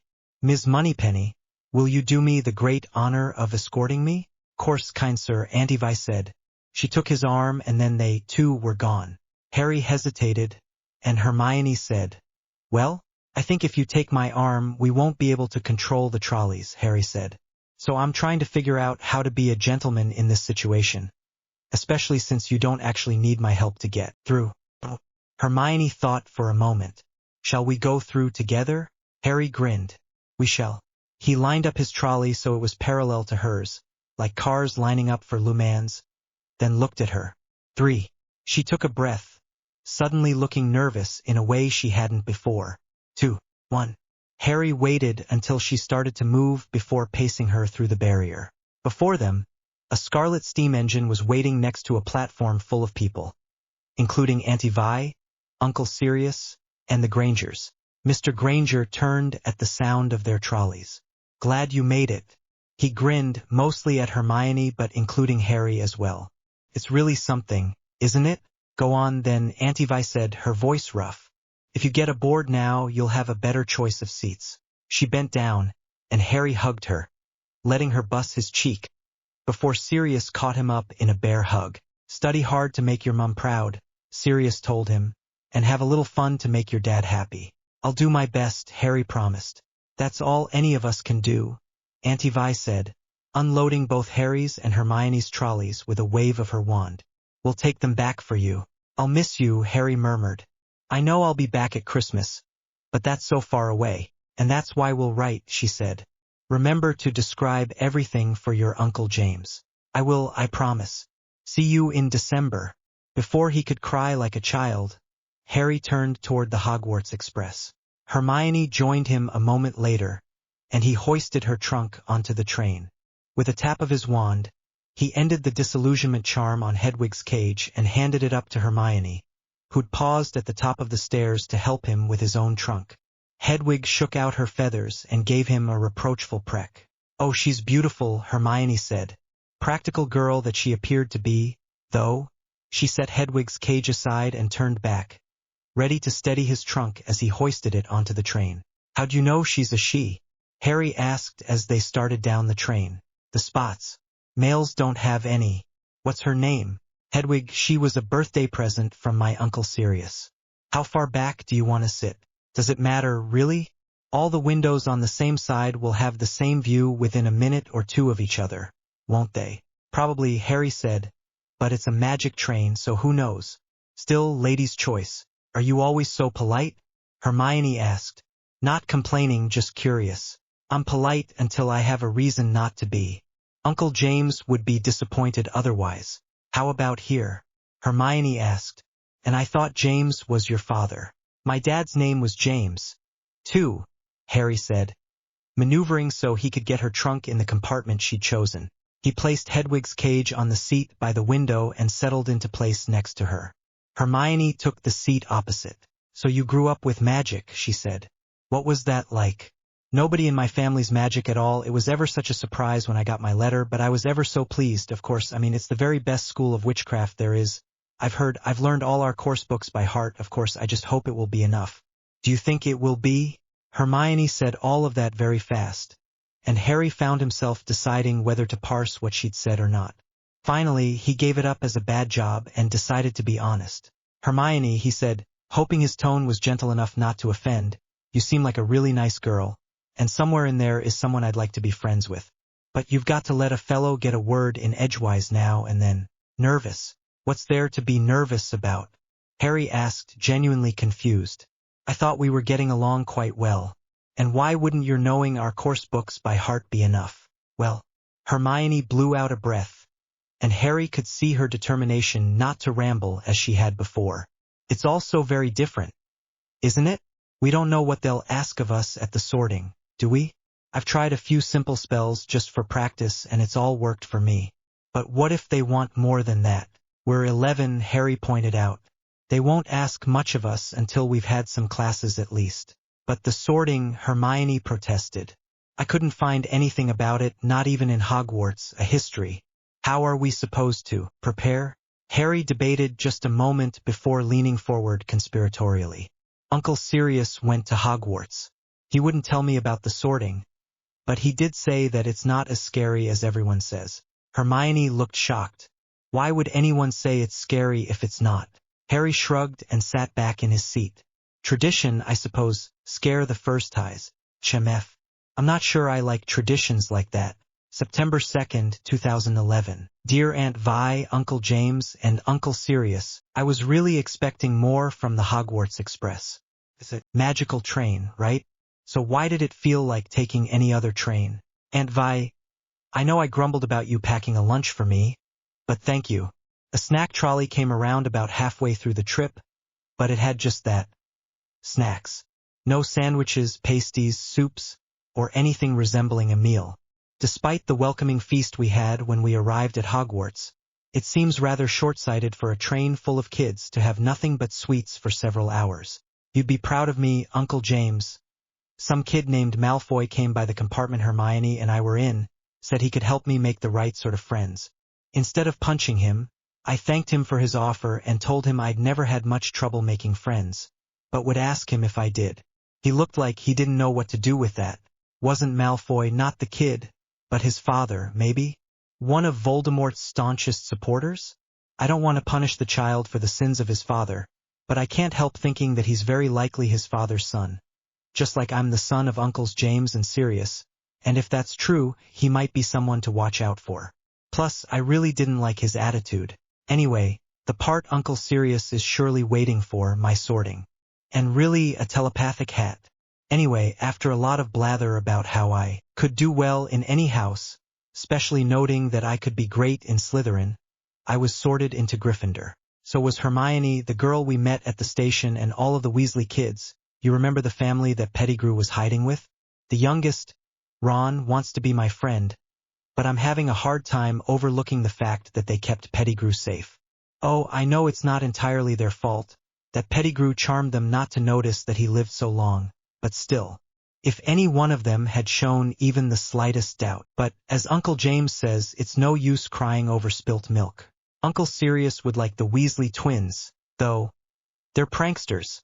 On occasion their pranks border on bullying, but I suppose that's at least partly a matter of perception.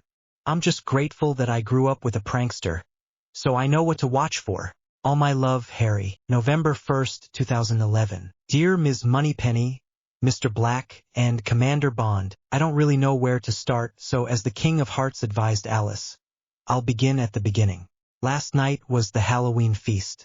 Harry asked Professor McGonagall if he could be excused because it didn't feel right to celebrate the anniversary of his parents' deaths. But she refused. So he sat at the table and didn't eat a bite the whole time. The feast was almost over when Professor Quirrell rushed in and said that there was a troll in the dungeons. Then he fainted. Can you believe it? The professor who teaches defense against the dark arts fainted. It caused a bit of a ruckus, as you can imagine, and the headmaster ordered the prefects to lead their houses back to their dormitories. Only Hufflepuff and Slytherin dorms are in the dungeons.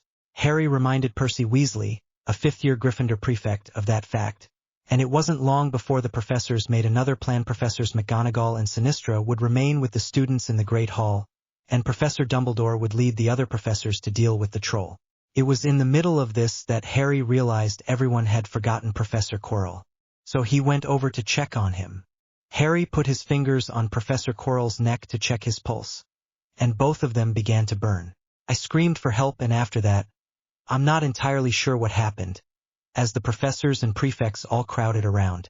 In the commotion, Professor Quirrell's turban came off, and there was another face on the back of his head. Some people said it looked like you-know-who, but I don't know if that's correct.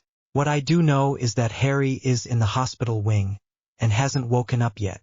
On the headmaster's orders, Madame Pomfrey isn't allowing him any visitors.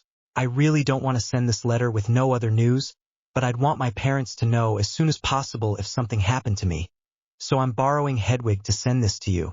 I'm sure Harry will be fine, but I'm going to try again to see him. If I do, I'll let you know how he's doing.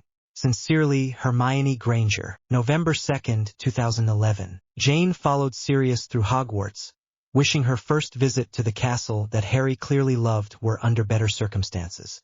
As it was, anger fueled both of their long strides, and she was so focused on their destination that she barely registered her surroundings. The thought eased her anger. Barely. They just turned into another corridor when a woman wearing emerald green robes and a very stern expression confronted them. Sirius actually stopped, so Jane followed suit, despite her desire to get to Harry's side immediately. Minerva, Sirius said evenly, and from the woman's expression, she wasn't used to such familiarity. But Jane appreciated it, since it allowed her to identify the woman as Minerva McGonagall, because surely there couldn't be two Minervas at Hogwarts. Could there? Sirius Black, McGonagall returned. How did you get past the wards? McGonagall's expression softened, if only slightly, but her gaze remained stern as she looked past Sirius to Jane. And your companion? Sirius started to reply, but Jane touched his forearm. He nodded stiffly and shifted so that Jane had a better look at McGonagall. We've not met, Professor, Jane said, but I'm certain you received my letter about Harry last July. I must say, I am disappointed that even after receiving such a letter, no one visited him to explain the magical world. But that is neither here nor there at the moment. Sirius, if you will. They resumed their trek, she could call it a march, to the infirmary without another word, and they weren't accosted again, thankfully. She wasn't certain either she or Sirius could have kept their tempers in check if they had been. Just inside the doorway to the infirmary, Jane paused beside Sirius. In the far corner, a curtain much like ones she'd seen in non-magical hospitals had been drawn, presumably around a bed. Harry's voice came from behind the curtain. Voldemort's going to try other ways of coming back. Isn't he? I mean, he hasn't gone, has he? Harry asked. No, Harry, he has not. The answer came from another male voice, certainly mature, and perhaps even old, that Jane didn't recognize. Sirius apparently did, as he stiffened beside her. He is still out there, perhaps looking for another body to share, not being truly alive. He cannot be killed. Jane turned to stare at Sirius, only to find her shock mirrored in his expression. The words confirmed what Hermione Granger had said in her letter, but were no less shocking in their implications. Dumbledore, Sirius breathed. Jane nodded, wondering what else the man had to say. He left Quirrell to die. He shows just as little mercy to his followers as his enemies. Nevertheless, Harry, while you may have only delayed his return to power, it will merely take someone else who is prepared to fight what seems a losing battle next time. And if he is delayed again and again, why, he may never return to power. Sirius dashed forward and had the curtain ripped aside so quickly that Jane would have thought he'd apparat. If that weren't impossible within Hogwarts. How long? Sirius demanded. How long have you suspected he could return to power? The man who had to be Albus Dumbledore, if only because of his flowing white hair and beard plus the eye-wateringly bright robes he wore, leapt to his feet, wand ready, and Jane had to admire his reflexes, if nothing else. Dumbledore's expression relaxed as, presumably, he recognized Sirius, and his wand disappeared up his sleeve. Ah, Sirius, Dumbledore said cheerfully, as though he hadn't been ready to curse Sirius a heartbeat before. Should we be having this discussion here? I doubt his aunt would approve. His aunt, Jane stepped forward. The motion drawing Dumbledore's focus to her, is quite interested in the answer to that question herself, and will certainly share it with her nephew, so here is as good a place as any to have that discussion. Dumbledore frowned at her. Now, Petunia, Violet, Jane corrected. Dumbledore's expression turned flummoxed, and she smiled grimly. The other Evan's sister, the one who's been raising Harry all these years after you so negligently dropped him on my sister's doorstep. I wasn't aware Lily had another sister. I'm sure there are many things you aren't aware of, just as there are many things I'm not aware of, nor Sirius. Now, you were about to answer Sirius's question, I believe? He hadn't been. She was certain of that. But between her and Sirius, they'd effectively boxed him in. Still, Dumbledore hesitated, and Jane suspected he was debating how to answer. Finally, he said, one can never be certain of these things until they happen. That's true enough, Jane said, even if it doesn't answer the question fully and completely. It is the only answer I am comfortable giving at this time, Dumbledore said serenely. It's a pleasure to make your acquaintance, Violet. I'm certain we'll speak more in the future, but for now, I will leave you to speak with your nephew. Dumbledore offered a regal nod as he swept past them and out of the room. Jane shared a glance with Sirius. One day, and sooner than he would expect, Dumbledore would be answering that question in court, and preferably under Veritaserum. Aren't we? Sirius? Harry asked. What are you doing here? I mean, how did you know? Jane smiled as she perched on the near edge of his mattress. Hermione sent a letter with Hedwig. Sirius matched her pose on the other side of the bed. She said she didn't know if we'd been told that you were here, but since we hadn't come to see you, she assumed not. She's very smart, that one. Keep her if you can. Sirius. Harry sounded scandalized. I'm 11. You won't be 11 forever, Sirius countered. And that's enough of that kind of talk for now. Jane kept her tone mild. More importantly, how are you feeling, Harry? Tired, he said. And I don't understand why. Professor Dumbledore said I was out for 2 days. Recovering takes a lot out of you, Sirius murmured. Can you tell us what happened? You mean Hermione didn't? She did as much as she knew, Jane said. But she didn't see everything. Harry grimaced and adjusted the blankets around him. Jane suspected the action was to buy him time to collect his thoughts. Finally, he looked up at them again. She told you about the troll and Professor Quirrell? Sirius snorted. Some professor he is, fainting at a troll. Sure, they're big and nasty and spell-resistant, but there are lots of ways to stop or kill them. None of which are relevant right now, he added, apparently somewhat abashed at the conversational detour. What happened, Harry? He'd fainted, you see. And nobody was paying attention to him, Harry explained. So I went to check on him just to make sure he was okay. Only when I touched him, his skin started to burn. Harry's nose wrinkled in distaste. I may never eat steak again. And you held on? Jane asked. Even while his skin was burning. I wanted to let go, Harry protested. I tried to let go. But I couldn't. I yelled for help, or maybe I only think I yelled for help, and I remember Coral trying to get free too, but I passed out. I think I remember someone pulling me away. But I could be wrong. He swallowed hard. Professor Dumbledore told me Coral died. Jane glanced at Sirius, whose expression was as grim as her own, before she looked back at Harry. In a way, Professor Quirrell died the moment he agreed to share his body with Voldemort. Harry stared at her. You know? How do you know? Something Dumbledore said as we came in, Jane answered. Then you also heard that he's not really dead. We did, Sirius agreed. Which means I'll talk to Paddington, and his people from 13 will get on it. Harry seemed to relax at that. That's good. I mean, I think if Professor Dumbledore suspected Voldemort was still around, someone should have spent more time on that before now. But at least someone will take care of it now. After a brief discussion with Madame Pomfrey, Jane left Sirius with Harry and started for the deputy headmistress's office, which she promptly realized she had no idea the location of. She paused at the end of the corridor outside the infirmary and said, If Hogwarts has house elves, I would like some assistance, please. Please tell me where the deputy headmistress's office is, or show me how to get there. Hogwarts visitor follow Mindy. Mindy wasn't inclined to talk as she led Jane through the corridors of Hogwarts, and Jane took advantage of the slower pace necessitated by the elf's shorter legs to take in more of the ambience of Hogwarts itself than she had during her rush to the infirmary with Sirius. So different than the chateau that held Beauxbatons, at least on the surface, but the same sense of lingering old magic. She and Lily had often discussed the differences between the two schools, and while Lily admitted that the curriculum at Beauxbatons might be somewhat more strict than the one at Hogwarts, she'd never been convinced that Beauxbatons was more beautiful. Perhaps that was a result of both of Lily's parents being British, or perhaps it was a reaction to the ages-old conflicts between England and France. Now officially done, of course, but some things lingered in the subconscious far too long. Either way, Jane was pleased to walk the same halls Lily once walked, to feel what Lily had felt far too late for another one of their friendly debates on the matter. But better late than never. Perhaps. Mindy's voice pulled her from her reverie. Professor Kitty's office be here. Back of classroom. Thank you, Jane said, but the elf disappeared before the second word. Jane strode through the classroom to the open door at the back and knocked on the jamb. McGonagall looked up, and only then did Jane realize the professor wasn't alone. The headmaster was with her. Sorry, Jane said.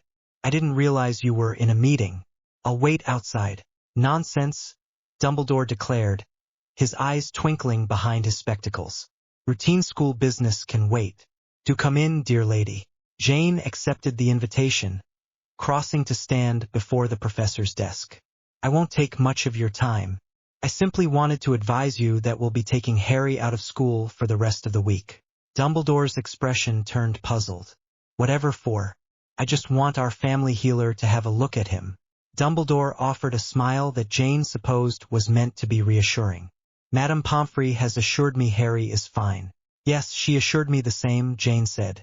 But our family healer is far more familiar with Harry's health history than Madame Pomfrey and, from what I know of the incident, more than a simple hex or curse was involved. I'd prefer someone with more knowledge of such things take a look at him. For my own peace of mind, you understand. Surely that's not necessary, Dumbledore said. I have complete faith in Madame Pomfrey's abilities. Jane's fingers twitched, and she stilled the impulse to hex the man standing before her. Instead, she forced a bland, if pleasant smile. Really now, Dumbledore began, but Jane whirled on him. As Harry's guardian, my peace of mind is of far more relevance than your faith in your employee, she snapped. If you continue to attempt to detain Harry against my and Sirius Black's wishes, I will have no choice but to report your attempt at unlawful detainment to all appropriate authorities.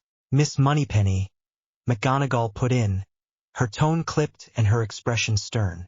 I agree with the headmaster that it seems unnecessary, but it is your decision. I would ask that your healer forward a copy of any treatment prescribed to Madame Pomfrey. I'll see that he does, Professor, Jane murmured. Thank you. She slipped out of the office before either of them could say anything else.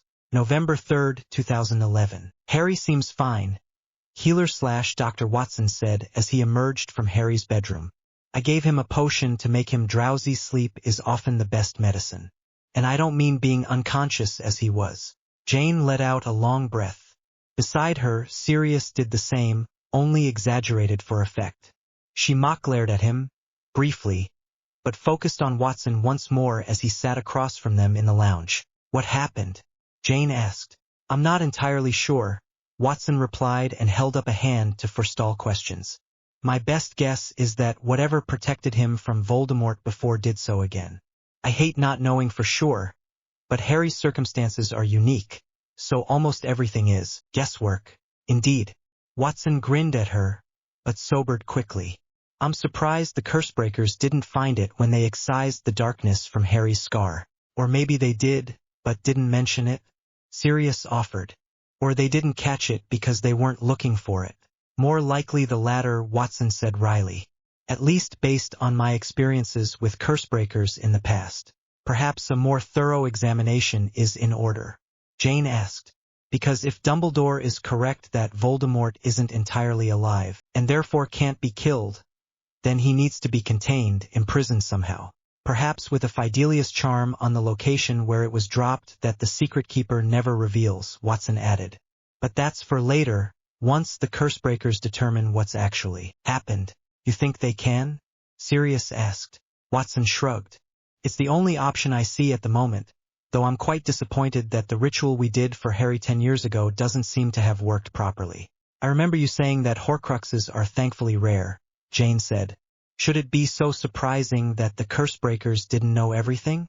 Perhaps not, Watson allowed. Jane smiled briefly. I'll ask our colleagues for recommendations for specialists to look at Harry. Thank you again for coming, Healer, Watson.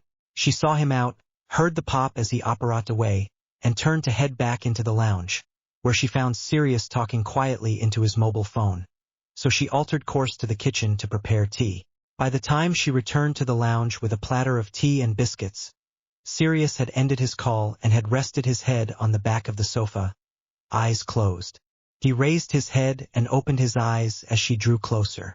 Paddington said he'd find a Cursebreaker to look at Harry again, Sirius said, this time with the express intention of examining whatever protection he has, and then trying to track down Voldemort Shade.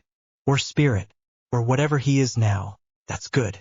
Jane poured tea for both of them, adding 2 sugars to Sirius' cup and a dollop of cream to her own. Sirius took the cup from her. You don't sound happy. Should I be? She countered. Everyone thought Voldemort died 10 years ago. Then I got Harry, and discovered he had a piece of Voldemort's soul, a Horcrux, in his scar. We had expert curse breakers remove it from him, and the 4 others Voldemort made. Now Voldemort's turned up again, and I don't know what to think. Maybe, Jane murmured and took a sip of tea. What a horrible existence. Until he found Quirrell, Sirius said by way of agreement. A willing host made things much easier for him. Jane frowned. Do we know that Quirrell was willing? No? Sirius shrugged. Unless we find a way to speak with the dead, I doubt we'll ever know. But given how long he was at Hogwarts and what Hagrid told me about unicorns being killed in the forest, it's a reasonable bet. November 3, 2011. Dear Professor McGonagall, you will be pleased to know that our family healer confirmed that Harry is in excellent health despite the events of Halloween evening. He will forward a copy of his report to Madame Pomfrey for Harry's record. Regards, Veye Moneypenny. November 6, 2011. Though it was only mid-afternoon, the sun hung low in the sky when Jane operated to the gates of Hogwarts with Harry. He squeezed her hand briefly before letting it go and straightening his school robes. Jane bit back a smile at Harry's independent streak. She'd been no different at that age, and then regarded the large gates before them. Is there a doorbell? She asked, though she'd felt the tingle of wards as they arrived. Or perhaps we simply shout until someone comes. Harry chuckled. No, there are wards. Someone, probably Hagrid, will be here shortly. There he is now. The man who approached them could have played the giant in a production of Jack the Giant Killer. His face was almost entirely hidden by a mass of thick black hair and a great black beard, though as he came closer, Jane could see that he was smiling broadly. "Welcome back, Harry." "It's good to be back, Hagrid," Harry answered. "You've not met my Aunt Violet, I don't think?" "Welcome to Hogwarts," Hagrid said. "Pleasure to meet ya. Come on through." "Thank you," Jane said, unsure whether Hagrid was his first or last name. She'd have to remind Harry to use full names in his letters at least once.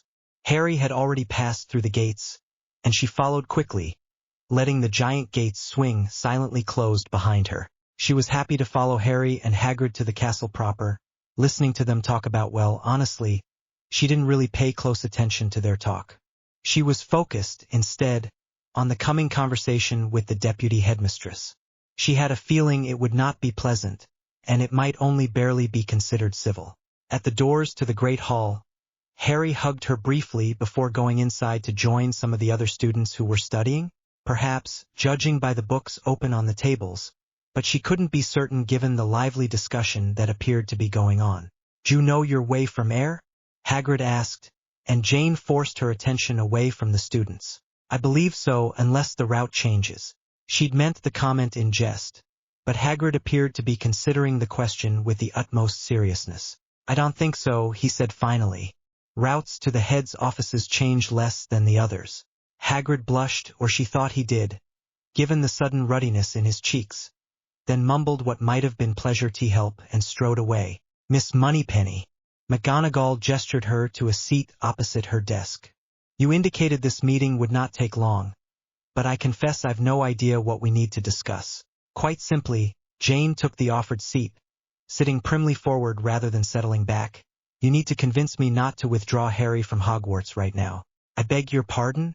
McGonagall's lips thinned so much they almost disappeared. "Why would you consider removing Harry from Hogwarts?" Jane let her smile fade into the glare she'd perfected on a dozen 00 agents during her career. "That you wouldn't excuse him from your Halloween feast to grieve his parents is sufficient reason, as far as I'm concerned. But if you require more, I offer a possessed teacher who injured Harry, and you couldn't be bothered to let me know. I had to find out from one of his school friends." McGonagall met her gaze evenly. "It is Hogwarts policy to notify parents or guardians only of significant injuries or accidents. Harry was unconscious for 2 days, Professor. If that isn't significant to you, I shudder to consider what is. Further, it is policy that all students attend all feasts." McGonagall continued as though Jane hadn't spoken. "They are, after all, celebrations." Jane shook her head. "Lily adored you, you know. She would be devastated to know you think so little of her sacrifice." Moving on, she added over whatever McGonagall might have said.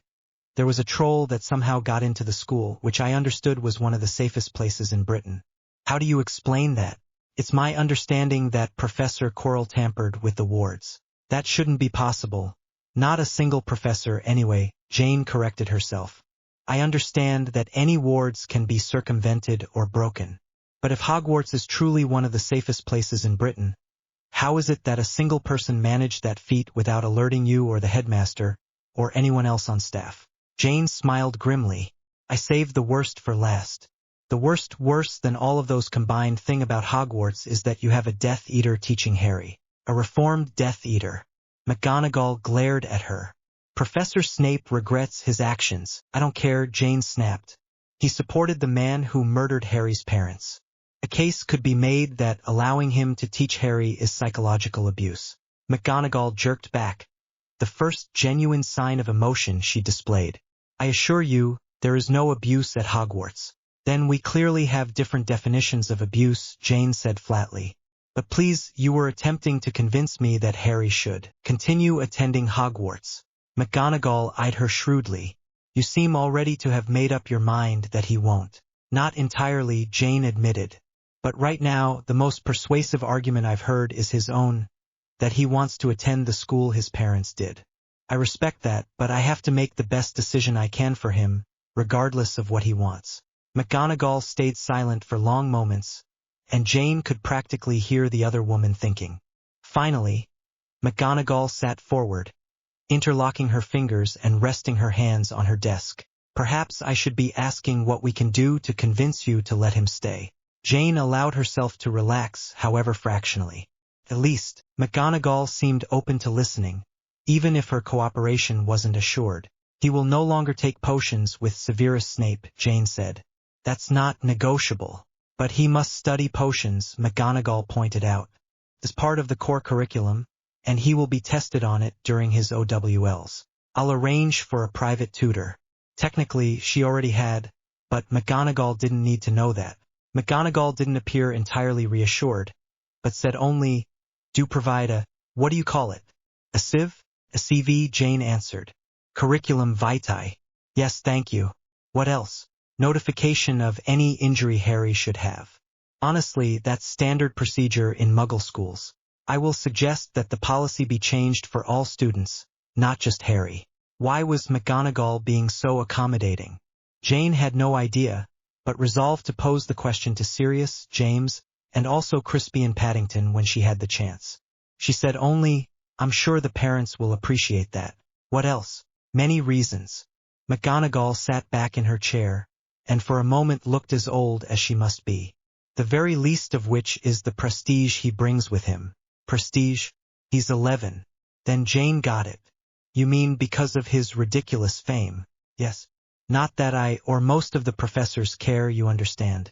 The parents, however, are quite pleased, perhaps is the best word, that he is here with their children. Only some, Jane murmured. Pardon? Jane met the other woman's gaze. I said, only some parents are pleased that he's attending.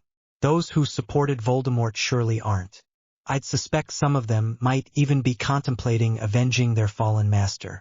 Surely not, McGonagall began, then broke off with a sigh. But that's likely wishful thinking on my part. There was nothing Jane could say to that, so she kept silent, allowing the other woman to gather her thoughts. I'll admit that many of my reasons for wanting Harry to remain at Hogwarts are selfish, McGonagall said finally. James was one of my favorite students when he wasn't being a rascal, and Harry reminds me so much of him that it hurts sometimes.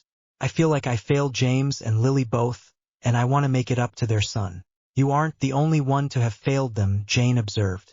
And while my preference still is to remove Harry from Hogwarts immediately, I will allow him to attend for this first year with the understandings we previously discussed. And after this year? McGonagall asked. I'll speak with Harry and decide then. June 16, 2012. Are you sure I can be here? It's not forbidden? Jane linked her arm through Petunia's as they made their way toward the barrier between platforms 9 and 10. This late on a Saturday evening, King's Cross bustled with people, and she had to be careful not to bump into anyone else. You're part of a magical family. Toonie, she answered, keeping her voice at the low end of normal. She'd found the best way to keep a secret was not to look like she was trying to keep a secret. You're already covered by the statute of secrecy, and there's no other reason you wouldn't be allowed to come.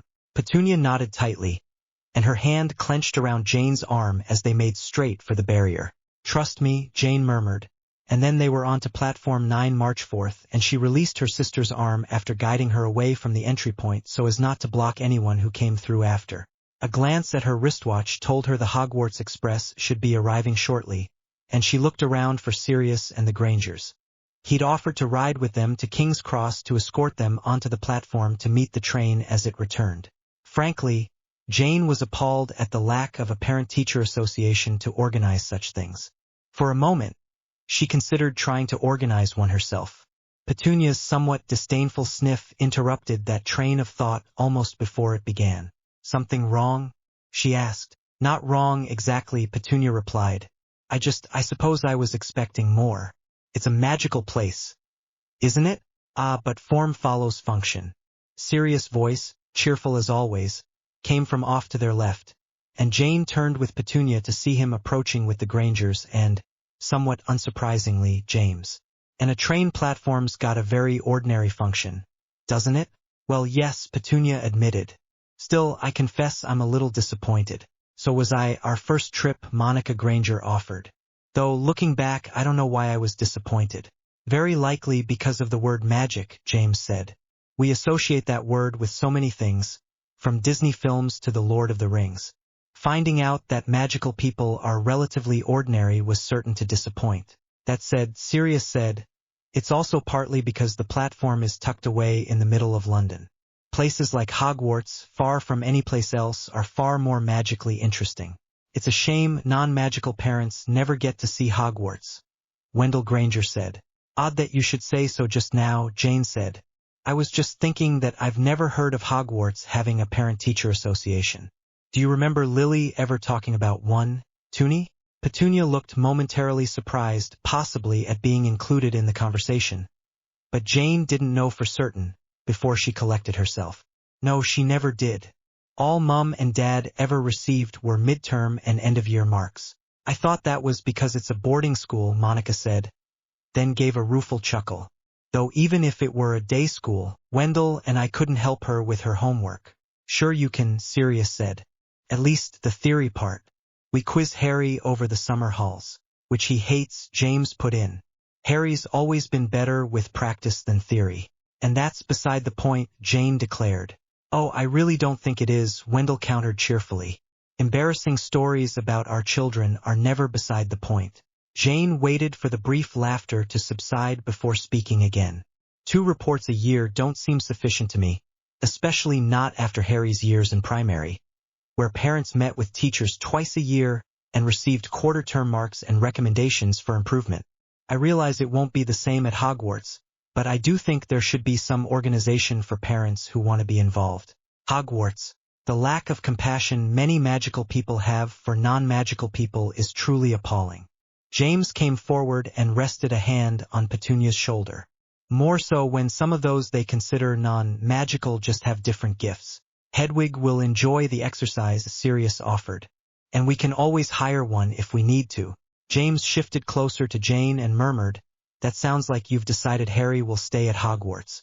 Jane turned to grin at him, keeping her voice similarly low as she said, Officially, my decision is still pending a talk with him once he comes home. Unofficially, I saw at least a half-dozen other parents who were listening to our discussion about a PDA, even while they were trying desperately hard not to look like they were listening. You devious little witch. His eyes gleamed with amusement. Why, thank you, 007. I do believe that's the nicest compliment you've ever paid me. A long, low train whistle sounded before James could respond, and Jane turned with everyone else to watch the Hogwarts Express approach, steam billowing from its chimney. I suppose that is impressive, Petunia observed dryly.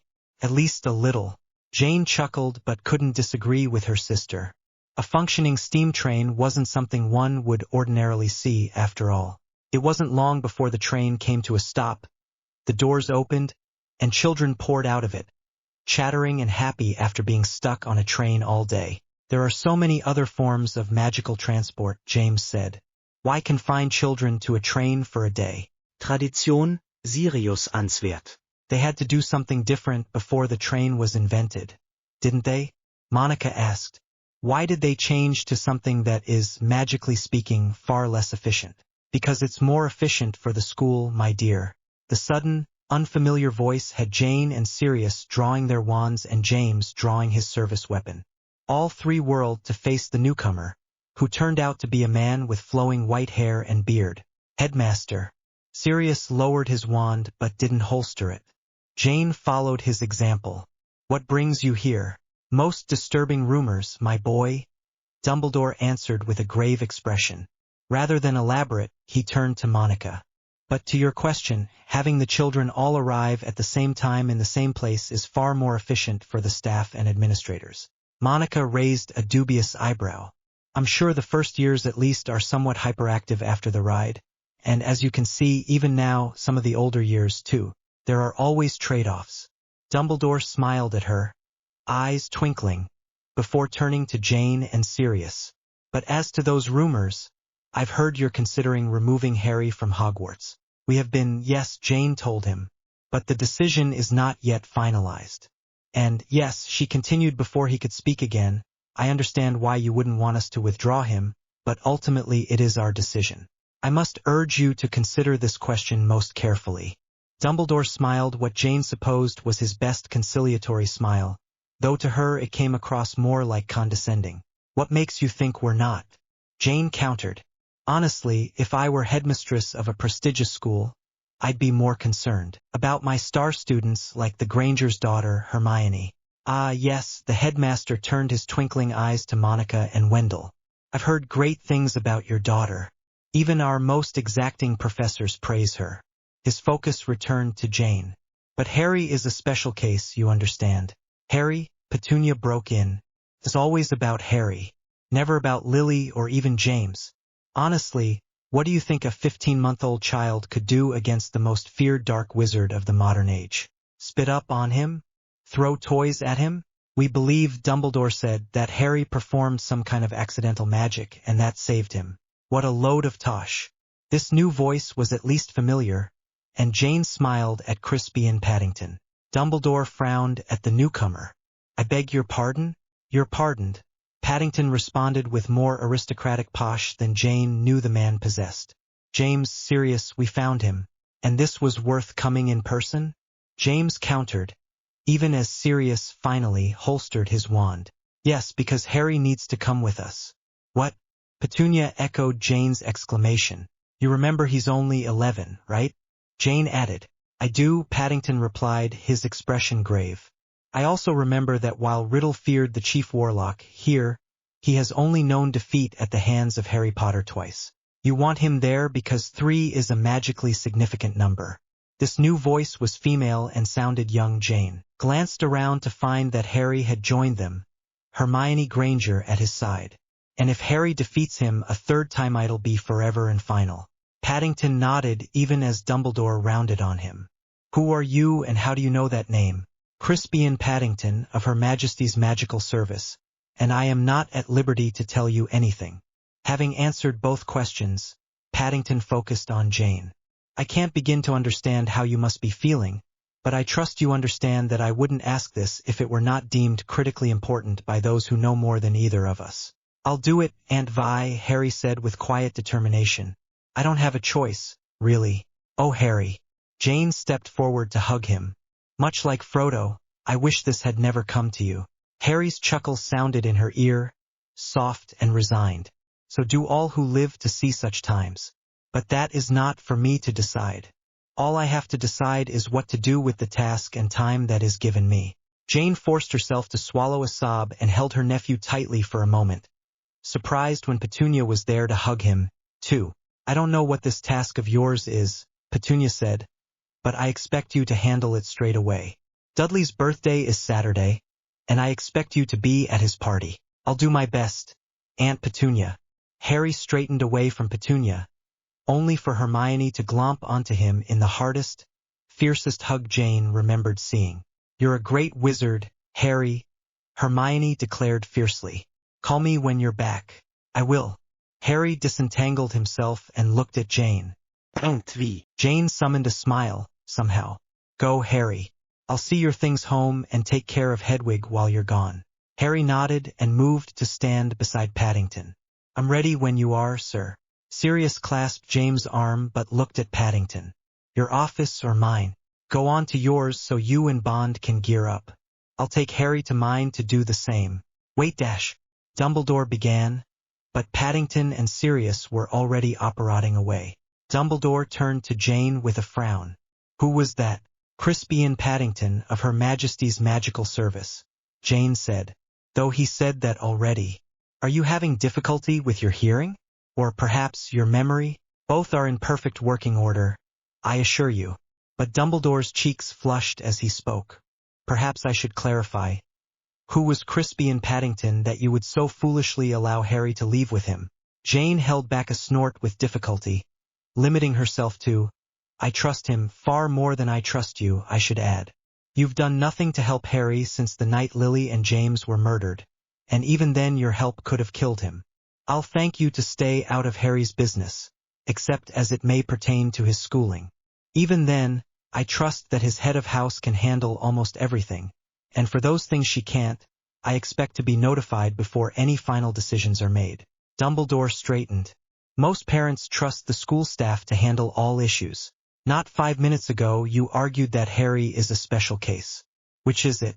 While Dumbledore floundered, Jane turned to the trunk Harry had left behind. A wave of her wand shrank it small enough to fit in her bag and light enough not to overbalance her. Would you shrink mine too, please? Hermione asked. If unshrinking it won't violate the underage magic restriction, Jane cast the spells again. Of course not. Just tap it with your wand and say, restore. Hermione picked up her trunk, grinning widely, and offered it to her mother. Monica smiled and tucked the trunk away. Remember, Jane said, drawing Hermione's attention back to her. Keep your wand on you at all times. If you must use it for some reason, call me immediately. I'll see that you have proper representation. Thank you, Wendell said. It's been a blessing to have someone knowledgeable about the magical world to speak with about such things. Wendell directed a glare at Dumbledore, and Jane hid her smile. We'd best get going, Monica said. We don't want to be late for our dinner reservation. She turned to Jane and offered her hand. Thank you again. Of course. Jane shook her hand. I do hope Hermione can come to Harry's birthday party next month. We're planning to have it the Saturday before. Please, Jane said fervently. I'll welcome the distraction rather than worry about Harry and the others. Dumbledore cleared his throat. I must insist that you tell me where they went. Jane blinked, having momentarily forgotten the man's presence, but collected herself quickly. Whitehall, of course. More than that I cannot say. I am the chief warlock, Dumbledore began, but Jane raised a hand. The ministry is still subject to the crown, she said, and my oaths to the crown do not permit me to say more. If you're truly interested, you may contact the Prime Minister and Mr. Cameron will determine what you may be told. Now, see here dash. No, you see here, Jane snapped back. You cared not a whit for me or anyone else in Harry's family since the day James and Lily died. There is no need for you to pretend to do so now. I've told you how you may proceed, and that is all I will say on the matter. We're leaving now, Toonie. Petunia nodded stiffly. Jane gripped her sister's hand and operated them both away. June 21, 2012. The days since Harry had left with Sirius, James, and Paddington had been difficult for Jane, busy as usual at work but interminably slow at home. Thankfully, she had Kiki to keep her company, even if the elf appeared somewhat ill at ease, joining Jane in front of the telly after the dinner dishes were done. Tonight would be no different. Jane closed the door to the cottage that had been hers since Harry turned 3 behind her, letting out a quiet sigh at the end of another busy day. She hung her bag on the hall tree and dropped her umbrella. Not nearly as versatile as 007's, but still quite serviceable, thank you, into the stand beside it. A soft pop announced Kiki's presence, though Jane wouldn't be surprised if she'd been there. Invisible, since she heard Jane's key in the lock. Mistress be welcome home, Kiki said. For dinner tonight, there be a choice of roast chicken or lamb. Roast chicken sounds delightful, Jane answered, knowing from years of experience that tomorrow's choice would be lamb or something else, all the way through the week until Sunday, at which time whatever Jane hadn't chosen during the week would be prepared for Sunday dinner. Kiki nodded and popped away as Jane made her way to the bedroom to change out of work clothes, most especially the heels that professionalism demanded, and into a silky pajama set. By the time she returned to the lounge, a glass of white wine was waiting on the end table beside her favorite wingback chair. She called a thank you and sat down to read and sip wine while Kiki prepared dinner. The division of labor nagged at her sensibilities, but she hadn't had the heart to let Kiki go after Harry was old enough to care for himself for brief periods. Releasing Kiki would have broken Kiki's heart and Harry's, too, so Jane gave in with as much grace as she could. She also kept doing the laundry as her own domain and made sure Harry learned to keep his room neat regardless of Kiki's presence. Still, when she worried that Kiki didn't have enough work to do, Kiki said that she took care of Mr. Jamesy and Mr. Padfoot too, and they make enough work for 2 elves each. Jane let it go and made sure Kiki got generous gifts from all 3 of them and Harry every Boxing Day. Her current choice in reading was Violet Bonham Carter's Winston Churchill as I Knew Him, and while she enjoyed the woman's personal glimpses of Churchill, the book as a whole was somewhat less than engaging.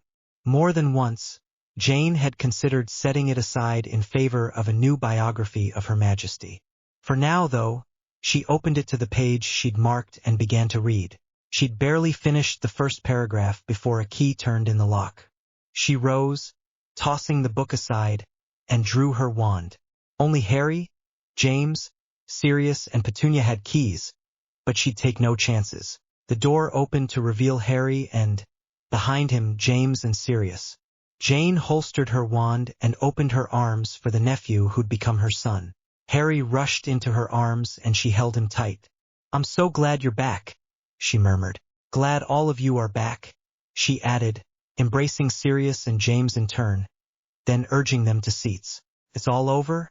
she asked, noting that none of them had any apparent injuries. "The solstice," Jane murmured. "Shortest night of the year. Significant?" "Ritually so," James answered, surprising her. He grinned slightly. "I don't have enough magic to use a wand, but I did very well in maths. I understand the arithmancy involved. The best part," Harry put in, "was that today we took the remains from the ritual to the Department of Mysteries and threw them through the veil. Riddle's really gone this time."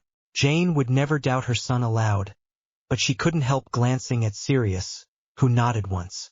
"Then there's only one thing to say." Jane raised her glass. "Congratulations on a job well done." Author's notes, because some readers enjoyed my notes at the end of Man of Iron, Child of Magic and Child of Iron, Goblet of Fire. Here are my notes for this story.